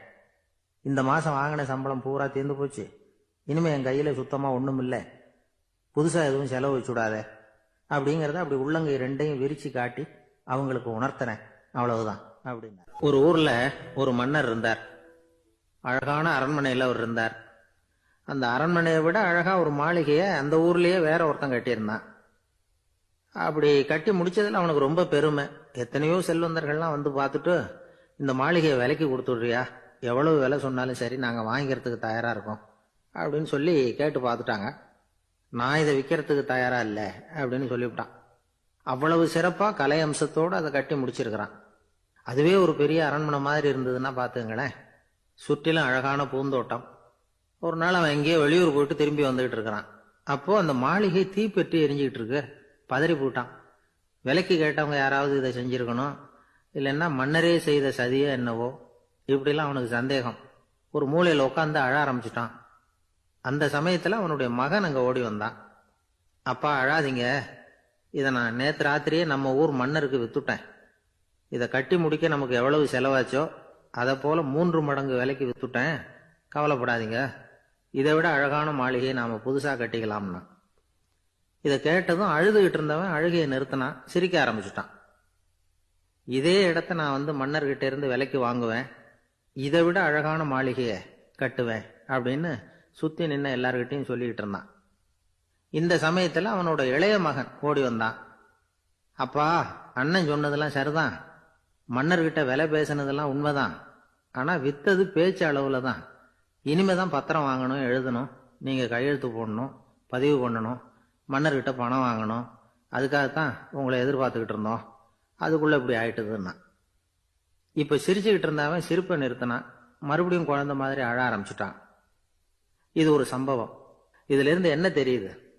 அந்த அழகான மாளிகை தன்னுடையது அப்படின்னு நினைக்கும் பொழுது அவனுக்கு அழுகை வந்தது. அது தன்னுடையது இல்லை அப்படின்னு நினைக்கிற போது சிரிப்பு வந்தது. மறுபடியும் அது தன்னுடையது தான் அப்படிங்கிற உணர்வு வரும்பொழுது அழுகை. எது எதிலிருந்து நீ நீங்கி இருக்கிறாயோ அது அதிலிருந்து உனக்கு துன்பம் இல்லை அப்படிங்கிறார் திருவள்ளுவர். இந்த உடம்பு என்னுடையதில்லை அப்படிங்கிற உணர்வு வந்துட்டா அது ஒரு பெரிய நிலை. அந்த நிலை வரணும். எல்லாத்தையும் பயன்படுத்திக்கலாம், ஆனா பற்றுல விழுந்துடக்கூடாது. உலகத்தில் இருங்கள், ஆனால் உலகத்தவராக இருக்காதீர்கள். உலகிற்குள் இருங்கள், உலகம் உங்களுக்குள் வந்துவிட அனுமதிக்காதீர்கள். விலகி இருங்கள், விழித்திருங்கள், மௌனமாய் பார்த்திருங்கள் அப்படிங்கிறது சான்றோர் கருத்து. செய்ய வேண்டிய கடமையிலிருந்து விலகி இருக்கிறவர்கள் நம்ம கிட்ட நிறைய பேர் உண்டு. அப்படிப்பட்ட ஒருத்தர் டாக்டர் கிட்ட போனார். டாக்டர், நான் ஒரு கவர்மெண்ட் ஆபீஸ்ல வேலை பார்க்குறேன், எனக்கு ஒரே அசதியா இருக்கு, என்னை சோதிச்சு பாருங்க, ஆலோசனை சொல்லுங்க ஏதாவதுன்னார். டாக்டர் அவரை பரிசோதனை பண்ணி பார்த்துட்டு சொன்னார், இதோ பாரு, உனக்கு இப்போ தேவைப்படுறது முழு ஓய்வு. நீ எவ்வளவு சீக்கிரமா ஆபீஸுக்கு போறியோ அவ்வளவுக்கு உனக்கு நல்லது அப்படின்னாராம். நம்மளை மாதிரி ஒரு ஆசாமி அவன் நம்மளை மாதிரியே கற்பனை பண்ணான். அதாவது நாம தான் இந்த உலகத்தில் ரொம்பவும் கஷ்டப்படுறோம், மற்றவங்கெல்லாம் சந்தோஷமா இருக்கிறாங்க அப்படின்னு அவன் நினச்சிக்கிட்டான். அவன் ஒரு நாள் கடவுளை வேண்டிக்கிட்டானான், சுவாமி, இந்த உலகத்தில் எவ்வளவோ பேர் இருக்கிறாங்க, ஒவ்வொருத்தருக்கும் ஒவ்வொரு விதமான கஷ்டம் இருக்கலாம், ஒத்துக்கிறேன். இருந்தாலும் எனக்கு அது கொஞ்சம் அதிகமாக இருக்கிறது மாதிரி தெரியுது. அதனால் நீங்கள் எனக்காக ஒரு சின்ன உதவி செஞ்சால் போதும். அது வேற ஒன்றும் இல்லை, என்கிட்ட இருக்கிற துயரங்களை இன்னொருத்தர் யாருக்கிட்டையாவது கொடுத்துருங்க, அவர்கிட்ட இருக்கிற துயரங்களை என்கிட்ட மாற்றி கொடுத்துருங்க. ஒரு மியூச்சுவல் டிரான்ஸ்ஃபர், அவ்வளவுதான். அப்படி பண்ணிவிட்டா போதும் அப்படின்னு வேண்டிக்கிட்டானான். அன்னைக்கு ராத்திரியே அவன் ஒரு கனவு கண்டிருக்கான். வானத்திலிருந்து ஒரு குரல் கேட்டிருக்கு. அது என்ன சொல்லிச்சு தெரியுமா? ஏ ஜனங்களே, எல்லாரும் அவங்கவுங்க கஷ்டங்களை ஒரு பையில போட்டு எடுத்துக்குங்க. அப்படி எடுத்துக்கிட்டு நேராக இந்த ஊர் எல்லையில் இருக்கிற கோயிலுக்கு சேருங்க அப்படின்னு அந்த குரல். ஆஹா, கடவுள் நம்ம பிரார்த்தனைக்கு செவி சாய்ச்சுட்டார் அப்படின்னு சந்தோஷப்பட்டான் இவன். உடனே என்ன பண்ணான்? தன்கிட்ட இருந்த கஷ்டத்தையெல்லாம் ஒரு சாக்கு பையில போட்டு எடுத்துக்கிட்டான். வீட்டை விட்டு வெளியில் வந்தான். தெருவில் இறங்கி நடக்கிறான். அங்கே பார்த்தா ஏகப்பட்ட பேர் ஆளுக்கு ஒரு பையை தூக்கிக்கிட்டு கோயிலுக்கு போய்கிட்டு இருக்கிறாங்க. சில பேர் மூட்டையாக கட்டி தலையில் சுமந்துக்கிட்டு போய்கிட்டு இருக்கிறாங்க. இவன் பார்த்தான். இவனுக்கு ரொம்ப ஆச்சரியமா இருந்தது. ஏன்னா எல்லாரும் வச்சிருக்கிற பை இவன் பையை விட பெருசா இருந்தது. இவன் பை தான் இருக்கிறதுலயே கொஞ்சம் சின்னதா தெரிஞ்சுது. இப்ப அவன் மறுபடியும் சாமியை வேண்டிக்கிட்டான், கடவுளே, இப்போ உள்ள சூழ்நிலையை கவனிச்சா என்கிட்ட இருக்கிற பையே பரவாயில்லன்னு தோணுது. அதனால வேற பை எதையும் மாற்ற வேணாம், இதுவே பரவாயில்ல, இந்த பையோட திரும்பி வீட்டுக்கு போனா போதும்னு நினைக்கிறேன் அப்படின்னு எதோ நினைக்க ஆரம்பிச்சுட்டான் அவன். எல்லாரும் கோயிலுக்கு போய் சேர்ந்தாங்க. கோயிலில் அந்த குரல் மறுபடியும் கேட்டுது. எல்லாரும் அவங்கவுங்க பைகளை சுகத்தில் தொங்க விடுங்க, திடீர்னு விளக்குகள் அணையும், மணி அடிக்கப்படும், அதுதான் அடையாளம். அந்த சமயத்தில் இருட்டில் உங்களுக்கு வேண்டிய பையை நீங்கள் மாற்றி எடுத்துக்கலாம், தேர்ந்தெடுத்துக்கலாம். வெளிச்சம் இருக்கிறப்பவே உங்களுக்கு பிடிச்ச பைக்கு பக்கமாக பார்த்து நீங்கள் நின்றுக்கலாம் அப்படின்னு சொல்லி விவரம் சொல்லிச்சான் அந்த குரல். அப்படி சொன்னதுக்கு அப்புறம் திடீர்னு விளக்கு அணைஞ்சுது, மணி அடிச்சுது. கொஞ்ச நேரம் கழிச்சு மறுபடியும் விளக்குகள்லாம் எரிஞ்சுது. இப்போ பார்த்தா எல்லாரும் அவங்கவுங்க பையையே கெட்டியாக பிடிச்சிக்கிட்டு நிற்கிறாங்க. இவனும் அப்படியே நிற்கிறான். இவன் மெதுவாக பக்கத்தில் நிற்கிறவங்ககிட்ட கேட்டானா, ஏன் நீங்கள் பையை கையிலேயே வச்சுருக்கிறீங்க, செவுத்துல மாட்டலையா அப்படின்னு கேட்டிருக்கான். இல்லைப்பா, நீ ஏன் கையிலேயே வச்சிருக்கிறியோ அதே காரணத்துக்காக தான் நாங்களும் வச்சிருக்கிறோம். நம்ம கவலைகளை பற்றி நமக்கு ஓரளவுக்காவது தெரியும், ஆனால் மற்றவங்க கவலைகள் நமக்கு பரிச்சயம் இல்லாதவை, பழக்கம் இல்லாதது. அதனால் நமக்கு தெரிஞ்ச கவலைகளை சமாளிக்கிறது சுலபம். தெரியாததை சமாளிக்கணும்னா மறுபடியும் ஆரம்பத்திலேருந்து ஆரம்பிக்கணும். அதனால் பழைய நண்பர்களோடு வாழறது தான் மேல் அப்படின்னு நானான். அதுக்கப்புறம் அவன் தன்னோட பையே போதும்னு வீட்டுக்கு திரும்பி வந்துட்டானான். இது ஒரு பெரியவர் சொல்லியிருக்கிற கதை. அதனால் நம்மகிட்ட இருக்கிற கஷ்டங்கள் தான் பெருசு, அதை இன்னொருத்தங்கிட்ட கொடுத்துட்டு மாற்றிக்கலாம் அப்படின்னு நினைக்கிறது தப்பு. இதே மாதிரி இன்னொரு சம்பவம். ஒரு ஊரில் ஒரு நாள் ராத்திரி ஆகாயத்திலிருந்து கடவுள் குரல் கேட்குது. இந்த ஊரில் இருக்கிற ஜனங்கள்லாம் கொஞ்சம் கவனிங்க, உங்களுக்கு ஒரு செய்தி. அதாவது இங்கே இருக்கிற ஜனங்கள்லேயே கொஞ்சம் கூட கவலையே இல்லாத ஆள் யாருன்னு எனக்கு தெரியணும். அதனால எல்லாரும் அவங்கவங்க கவலைகளை ஒரு பையில போட்டு எடுத்துக்கிட்டு கோயிலுக்கு வாங்க அப்படின்னார் கடவுள். உடனே வரிசையா எல்லாரும் வர ஆரம்பிச்சாங்க. எல்லார் கையிலையும் பை இருந்தது, சின்னதும் பெருசுமா. கவலையே இல்லாத ஆள் யாருன்னு தேடினார் கடவுள். ஒரே ஒரு ஆள் மட்டும் கையில் எதுவும் இல்லாமல் வெறும் கையை வீசிக்கிட்டு ரொம்ப ஜாலியாக நடந்து வந்துக்கிட்டு இருந்தான். கடவுள் அவங்ககிட்ட போனார். ஏன்பா உனக்கு கவலையே இல்லையா அப்படின்னு கேட்டார். எனக்கும் சில கவலைகள்லாம் உண்டு அப்படின்னானா அவன். எங்கே அதெல்லாம்னு கேட்டிருக்கார் கடவுள். பின்னாடி லாரியில் வந்துக்கிட்டு இருக்கு அப்படின்னானா அவன்.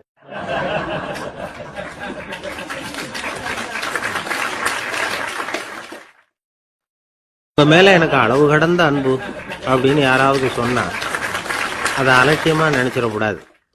அது கொஞ்சம் சீரியஸான விஷயம். அளவுக்கு மிஞ்சினா எதுவுமே இடைஞ்சல் தானே. அன்பும் அப்படிதான். அன்பு அதிகமா இருந்தா அது எப்படி கெடுதல் பண்ணும் அப்படிங்கிற சந்தேகம் உங்களுக்கு வரலாம். தசரதன் கதை என்னாச்சு? கைகேயி மேல வச்ச அளவு கடந்த அன்பு ராமன் காட்டுக்கு போறாப்புல ஆயிட்டுதுல்ல. தசரதன் எப்பேற்பட்ட அரசன். விஸ்வாமித்திரர் சொல்றார், என்ன மாதிரி முனிவர்களுக்கும் தேவர்களுக்கும் ஏதாவது கஷ்டம் வந்தா முதல்ல முருகன் கிட்ட போவோம், அப்புறம் பரமசிவனை போய் பார்ப்போம், அதுக்கப்புறம் திருமால் கிட்ட போவோம், அப்புறம் பிரம்மன் இந்திரன் இவங்களையெல்லாம் போய் பார்ப்போம். இவங்களால எல்லாம் முடியலன்னா கடைசியில் அயோத்திக்கு வருவோங்கிறார். உன்னை விட்டா வேற கதி உண்டோ அப்படின்னு தசரதனை பார்த்து விஸ்வாமித்திரரே சொல்றார். அப்பேற்பட்ட அரசன் தசரதன் கைகேயி காலில் விழறான். உன் பாதங்களை தொட்டு கெஞ்சி கேட்டுக்கிறேன், ராமனை காட்டுக்கு அனுப்பாதேங்கிறான். தசரதனுடைய இந்த நிலைமைக்கு என்ன காரணம்? அவன் கைகேயி மேல வச்ச அளவு கடந்த அன்பு தான் காரணம். இப்ப சொல்லுங்க, அன்பா இருந்தாலும் அது அளவுக்கு மீறி போனா கெடுதல் பண்ணுமா பண்ணாதா? அது மட்டும் இல்ல, அளவு கடந்த அன்பு நீதிக்கும் நியாயத்துக்கும் புறம்பான காரியங்களையும் செய்ய வச்சிரும். தசரதன் மிகச்சிறந்த நீதிமான், தர்மத்துக்கு விரோதமா ஒரு காரியமும் செய்யாதவன். அப்பேற்பட்டவன் தன்னுடைய மனைவியை பார்த்து என்ன சொல்றான் தெரியுமா? உனக்காக நான் என்ன செய்யணும் சொல்லு, செய்யறேன். ஒரு குற்றமும் செய்யாத ஒருத்தனை கொல்லணுமா கொல்றேன். மரண தண்டனை விதிக்கப்பட்ட ஒருத்தனை விடுதலை செய்ய சொல்றியா செய்யறேன். எந்த பிச்சைக்காரனையாவது கோடீஸ்வரனாக சொல்றியா ஆக்குறேன், அல்லது கோடீஸ்வரனை பிச்சைக்காரன் ஆக்கணுமா ஆக்குறேன் அப்படிங்கிறான்.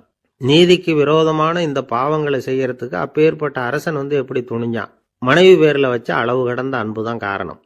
திரிசூலம், வஜ்ராயுதம், வாள் இதுகளால தாக்கப்பட்டா கூட அதையெல்லாம் கொஞ்சம் கூட லட்சியம் பண்ணாத ஒருத்தன் காமதேவனுடைய மலர் அம்புகள் தாக்குனா அதை அவனால தாக்கு பிடிக்க முடியல, விழுந்துடுறான். காமதேவனுக்குள்ள மகிமையே அதுதாங்கிறார் துளசிதாசர்.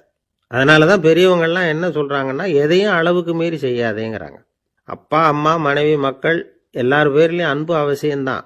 ஆனா அந்த அன்பு அறிவுக்கு புறம்பா இருக்கக்கூடாது, அளவுக்கு மீறி இருக்கக்கூடாது. அப்பதான் வாழ்க்கை சுகமா இருக்கும். இல்லைன்னா அவஸ்தை தான். அளவுக்கு மீறின அன்புங்கிறது புரியுது, அது சரி. அறிவுக்கு புறம்பான அன்புங்கிறது எப்படி? ஒரு தாய்க்கு ஜலதோஷம் அல்லது ஏதோ ஒரு தொற்று நோயின்னு வச்சுங்களேன். அந்த அம்மாவுக்கு தன்னுடைய குழந்தை பேர்ல அளவு கடந்த அன்பு. தனக்கு நோய் இருக்கு, அது அடுத்தவங்களுக்கு தொற்றக்கூடியது அப்படின்னு தெரிஞ்சிருந்தோம் அன்பை காட்டுறதுக்காக அந்த குழந்தைக்கு முத்தம் கொடுக்குறேன்னு தூக்கி வச்சுக்கிட்டு கொஞ்சம் ஆரம்பிச்சதுன்னு வச்சுக்கோங்க, அது நல்லா இருக்குமா? இதுதான் அறிவுக்கு புறம்பான அன்புங்கிறது. அது மாதிரி விலங்குகள்கிட்ட அன்பாயிருன்னு சொல்றோம். அதுக்காக புலிக்கு முத்தம் கொடுக்க முடியுமா? அப்படி கொடுத்தா அது அறிவுக்கு புறம்பான அன்பு. அதனால அன்பு கூட அறிவுபூர்வமா இருக்கணும் அப்படிங்கிறத இன்னைக்கு தகவல் மூலமா நாம புரிஞ்சுக்கணும்.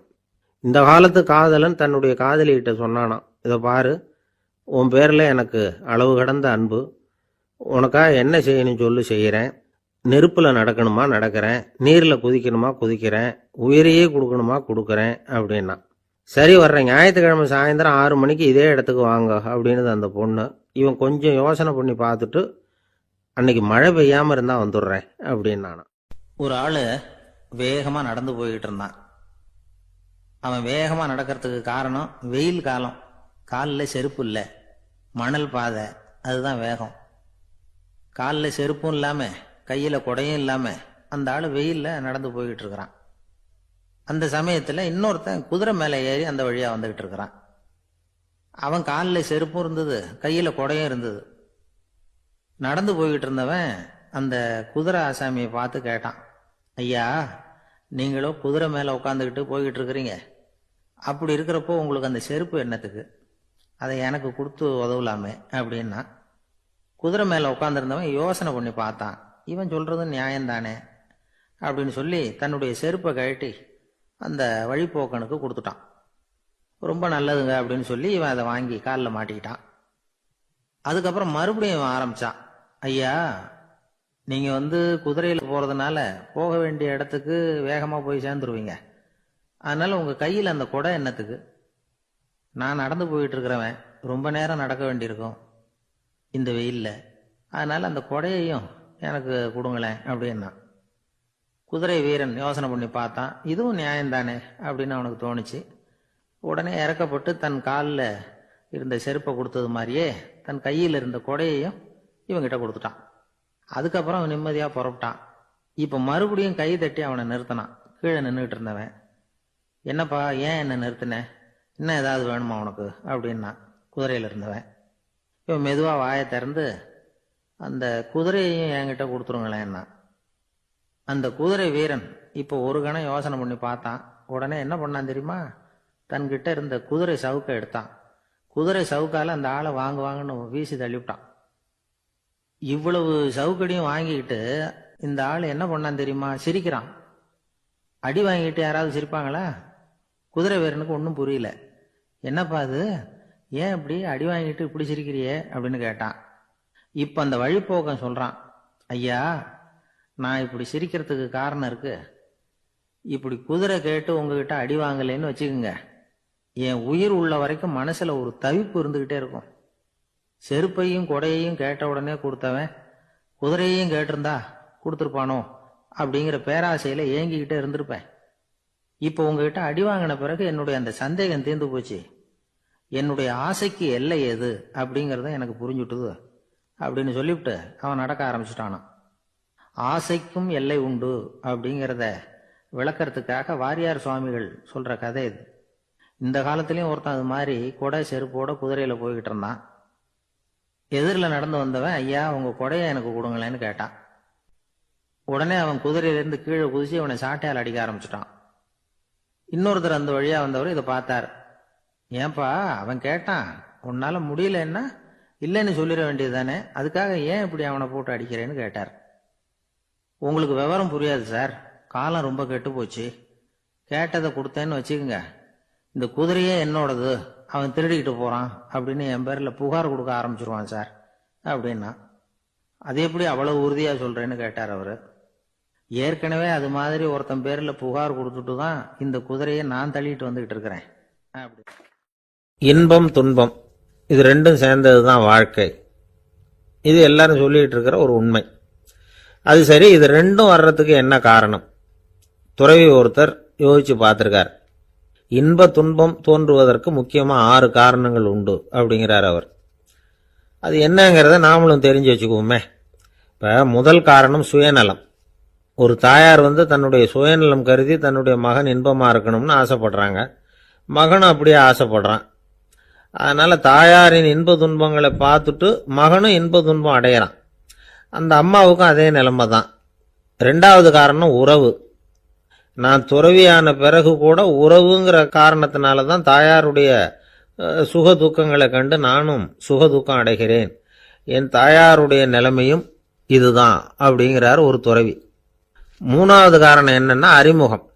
எனக்கு அறிமுகமான ஒருத்தரை ரயில் நிலையத்தில் சந்திக்கிறேன். அவர் தன்னுடைய பணப்பையை எங்கேயோ தொலைச்சுவிட்டு வருத்தப்பட்டு இருக்கிறார். நானும் வருத்தப்படுறேன். அந்த சமயத்தில் யாரோ ஒருத்தர் இதுதானே அவங்க பணப்பை அப்படின்னு சொல்லி கொண்டாந்து நீட்டுறார். பணப்பையை தொலைச்சவர் சந்தோஷப்படுறார், நானும் சந்தோஷப்படுறேன். இது அந்த துறவி சொல்ற அனுபவம். 4வது காரணம் என்னன்னா கருணை. எனக்கு முன்னே பின்ன தெரியாத ஒருத்தனை யாரோ ஒருத்தன் அடிச்சு காயப்படுத்தி போடுறான். கருணை காரணமா நான் அதுக்காக துக்கப்படுறேன். 5வது காரணம் எதையும் நம்புறது. ஒரு பசுமாட்டை ஒரு முரணை அடிச்சுக்கிட்டு இருக்கிறான் அப்படின்னு ஒருத்தர் நம்மகிட்ட சொல்றாருன்னு வைங்க, உடனே நான் துக்கப்படுறேன். இன்னொருத்தர் அந்த முரணனை போலீஸ்காரங்க பிடிச்சிட்டு போயிட்டாங்கன்னு சொல்லி சொல்றாரு, நான் உடனே சந்தோஷப்படுறேன். 3வதா ஒருத்தர் முதல் 2 பேரும் சொன்னது பொய்யுங்கிறார். அப்ப நான் இன்ப துன்பம் ரெண்டுமே இல்லாம நிம்மதியா இருக்கிறேன். இது ஒரு விதம். அடுத்தது 6வது காரணம் என்னன்னா தன்மயமாகுதல். ஒரு நாவல் படிச்சுக்கிட்டு இருக்கிறோம், அதுல வர்ற பாத்திரங்களோட நாம ஒன்றி போயிடுறோம். அதுல வர்ற பாத்திரங்கள் சிரிச்சுதுன்னா நாமளும் சிரிக்கிறோம், அது அழுதுன்னா நாமளும் அழறோம். அதெல்லாம் அந்த துறவி சொல்ற அனுபவ உண்மைகள். இன்ப துன்பம் இது ரெண்டும் தோன்றுவதற்கு சுயநலம், உறவு, அறிமுகம், கருணை, எதையும் நம்புறது, தன்மயமாகிறது, இது எல்லாம் தான் முக்கிய காரணம் அப்படின்னு அவர் சொல்றார். ஆக கூடி ஒட்டு மொத்தமா யோசனை பண்ணி பார்த்தா பிற பொருள்கள் மீது பற்றுதல் காரணமாக தான் நாம் இன்ப துன்பம் அடையிறோம் அப்படிங்கிறத புரிஞ்சுக்க முடியுது. மனுஷன் இன்ப துன்பம் அடையிறதுக்கு 7வது காரணம் கூட ஒன்று உண்டு அப்படின்னு சொல்லிகிட்டே வந்தார் ஒருத்தர். அது என்ன அப்படின்னு கேட்டோம். அதுதான் சார் இந்த நீங்கள் சொல்லிட்டு வர்ற இன்று ஒரு தகவல்னார். எப்படி சொல்கிறீங்கன்னு கேட்டோம். இன்று ஒரு தகவல் கேட்க ஆரம்பிக்கிறப்போ மனசில் இன்பம், ஆரம்பித்த உடனே இது ஏற்கனவே கேட்ட சமாச்சாரமாச்சே அப்படின்னு நினைக்கிறப்போ துன்பம் அப்படின்னு அதுக்கு ஒரு விளக்கம் கொடுத்தார் அவர்.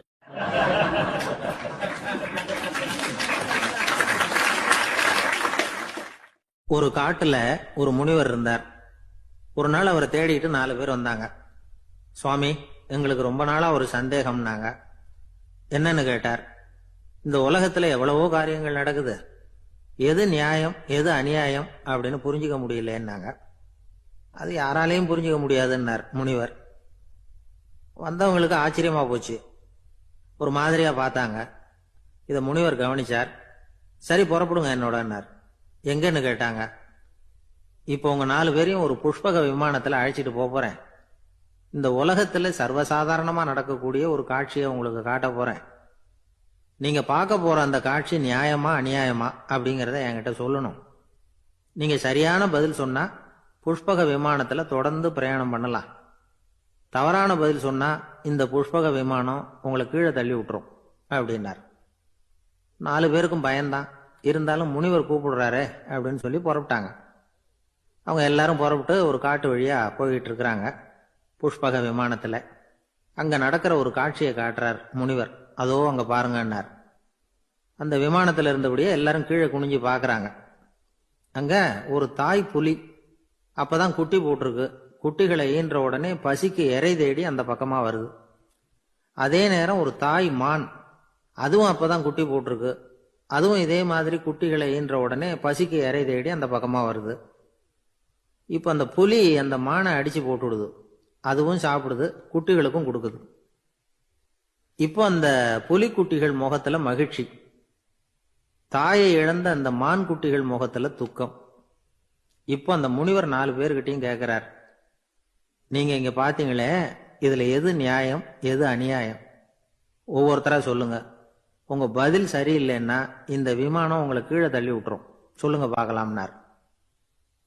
முதல்ல ஒருத்தன் சொன்னான், அந்த புலி செஞ்சது சரிதாங்க. அது பசிக்கு அதுதான் ஆகாரம். தன்னுடைய பசிக்கு தானே இறை தேடிக்கிட்டுது. அதுல என்ன தப்பு?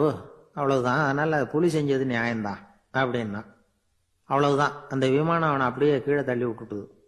அதனால அவன் கொடுத்த பதில் சரியில்லை அப்படிங்கிறது புரிஞ்சு போச்சு. இப்ப 2வது ஆள் சொன்னான், புலி செஞ்சது பாவம். அந்த தாய்மான் என்ன தப்பு பண்ணிச்சு? இப்ப அந்த குட்டிகளுக்கு யாரு ஆதரவு? அதனால புலி செஞ்சது அநியாயம் அப்படின்னா. அவ்வளவுதான். அவனையும் கீழே தள்ளி விட்டுடுது அந்த விமானம். இந்த பதிலும் சரியில்லை அப்படின்னு ஆயிட்டுது. இப்போ 3வது ஆள் வந்தான். முதல்ல 2 பேர் கீழே விழுந்ததை பார்த்துக்கிட்டு இருந்தான். அதனால அவன் சொன்னான், ரெண்டுமே நியாயம்தாங்க. புலி இறை தேடினதும் இயற்கை, அதுக்கு மான் இறையானதும் இயற்கை. அதனால இதுல ஒன்றும் தப்பு இல்லைன்னா. அவ்வளவுதான். அவனையும் அந்த விமானம் கீழே பிடிச்சி தள்ளி விட்டுது. இப்ப 4வது ஆள் வந்தான். முனிவர் கேட்டார், நீயாவது சொல்லுப்பா, இந்த செயல்ல எது நியாயம்னார். அவன் தெளிவா பதில் சொன்னான். அதாவது என்ன சொன்னான்னா, எனக்கு தெரியல அப்படின்னா. அவனை விமானம் கீழே தள்ளல, சௌரியமா அழைச்சிட்டு போட்டுது. இவனும் பிரயாணம் சௌக்கியமா பண்ணானா. ஆக இதுதான் சரியான பதில்ங்கிறத முனிவர் உணர்த்தினார். இந்த கதையிலிருந்து நாம புரிஞ்சுக்க வேண்டியது என்னன்னா, இந்த உலகத்துல எவ்வளவோ காரியங்கள் நடக்குது. அதெல்லாம் ஏன் அப்படி நடக்குதுங்கிறதுக்கு எப்பேற்பட்ட பண்டிதராலும் பதில் சொல்ல முடியாது. தெரியாததை தெரியாதுன்னு ஒத்துக்கிட்டா வாழ்க்கை பிரயாணம் சுகமா இருக்கும். அதனால தேவையில்லாத விஷயங்களை புரிஞ்சுக்கிறதுக்கு நேரத்தை செலவு பண்ணிட்டு இருக்கக்கூடாது. வாழ்க்கையை குழப்பிக்க கூடாது. வாழ்க்கைக்கு தேவையானது என்னவோ அதை மட்டும் புரிஞ்சுக்கிட்டா போதும்.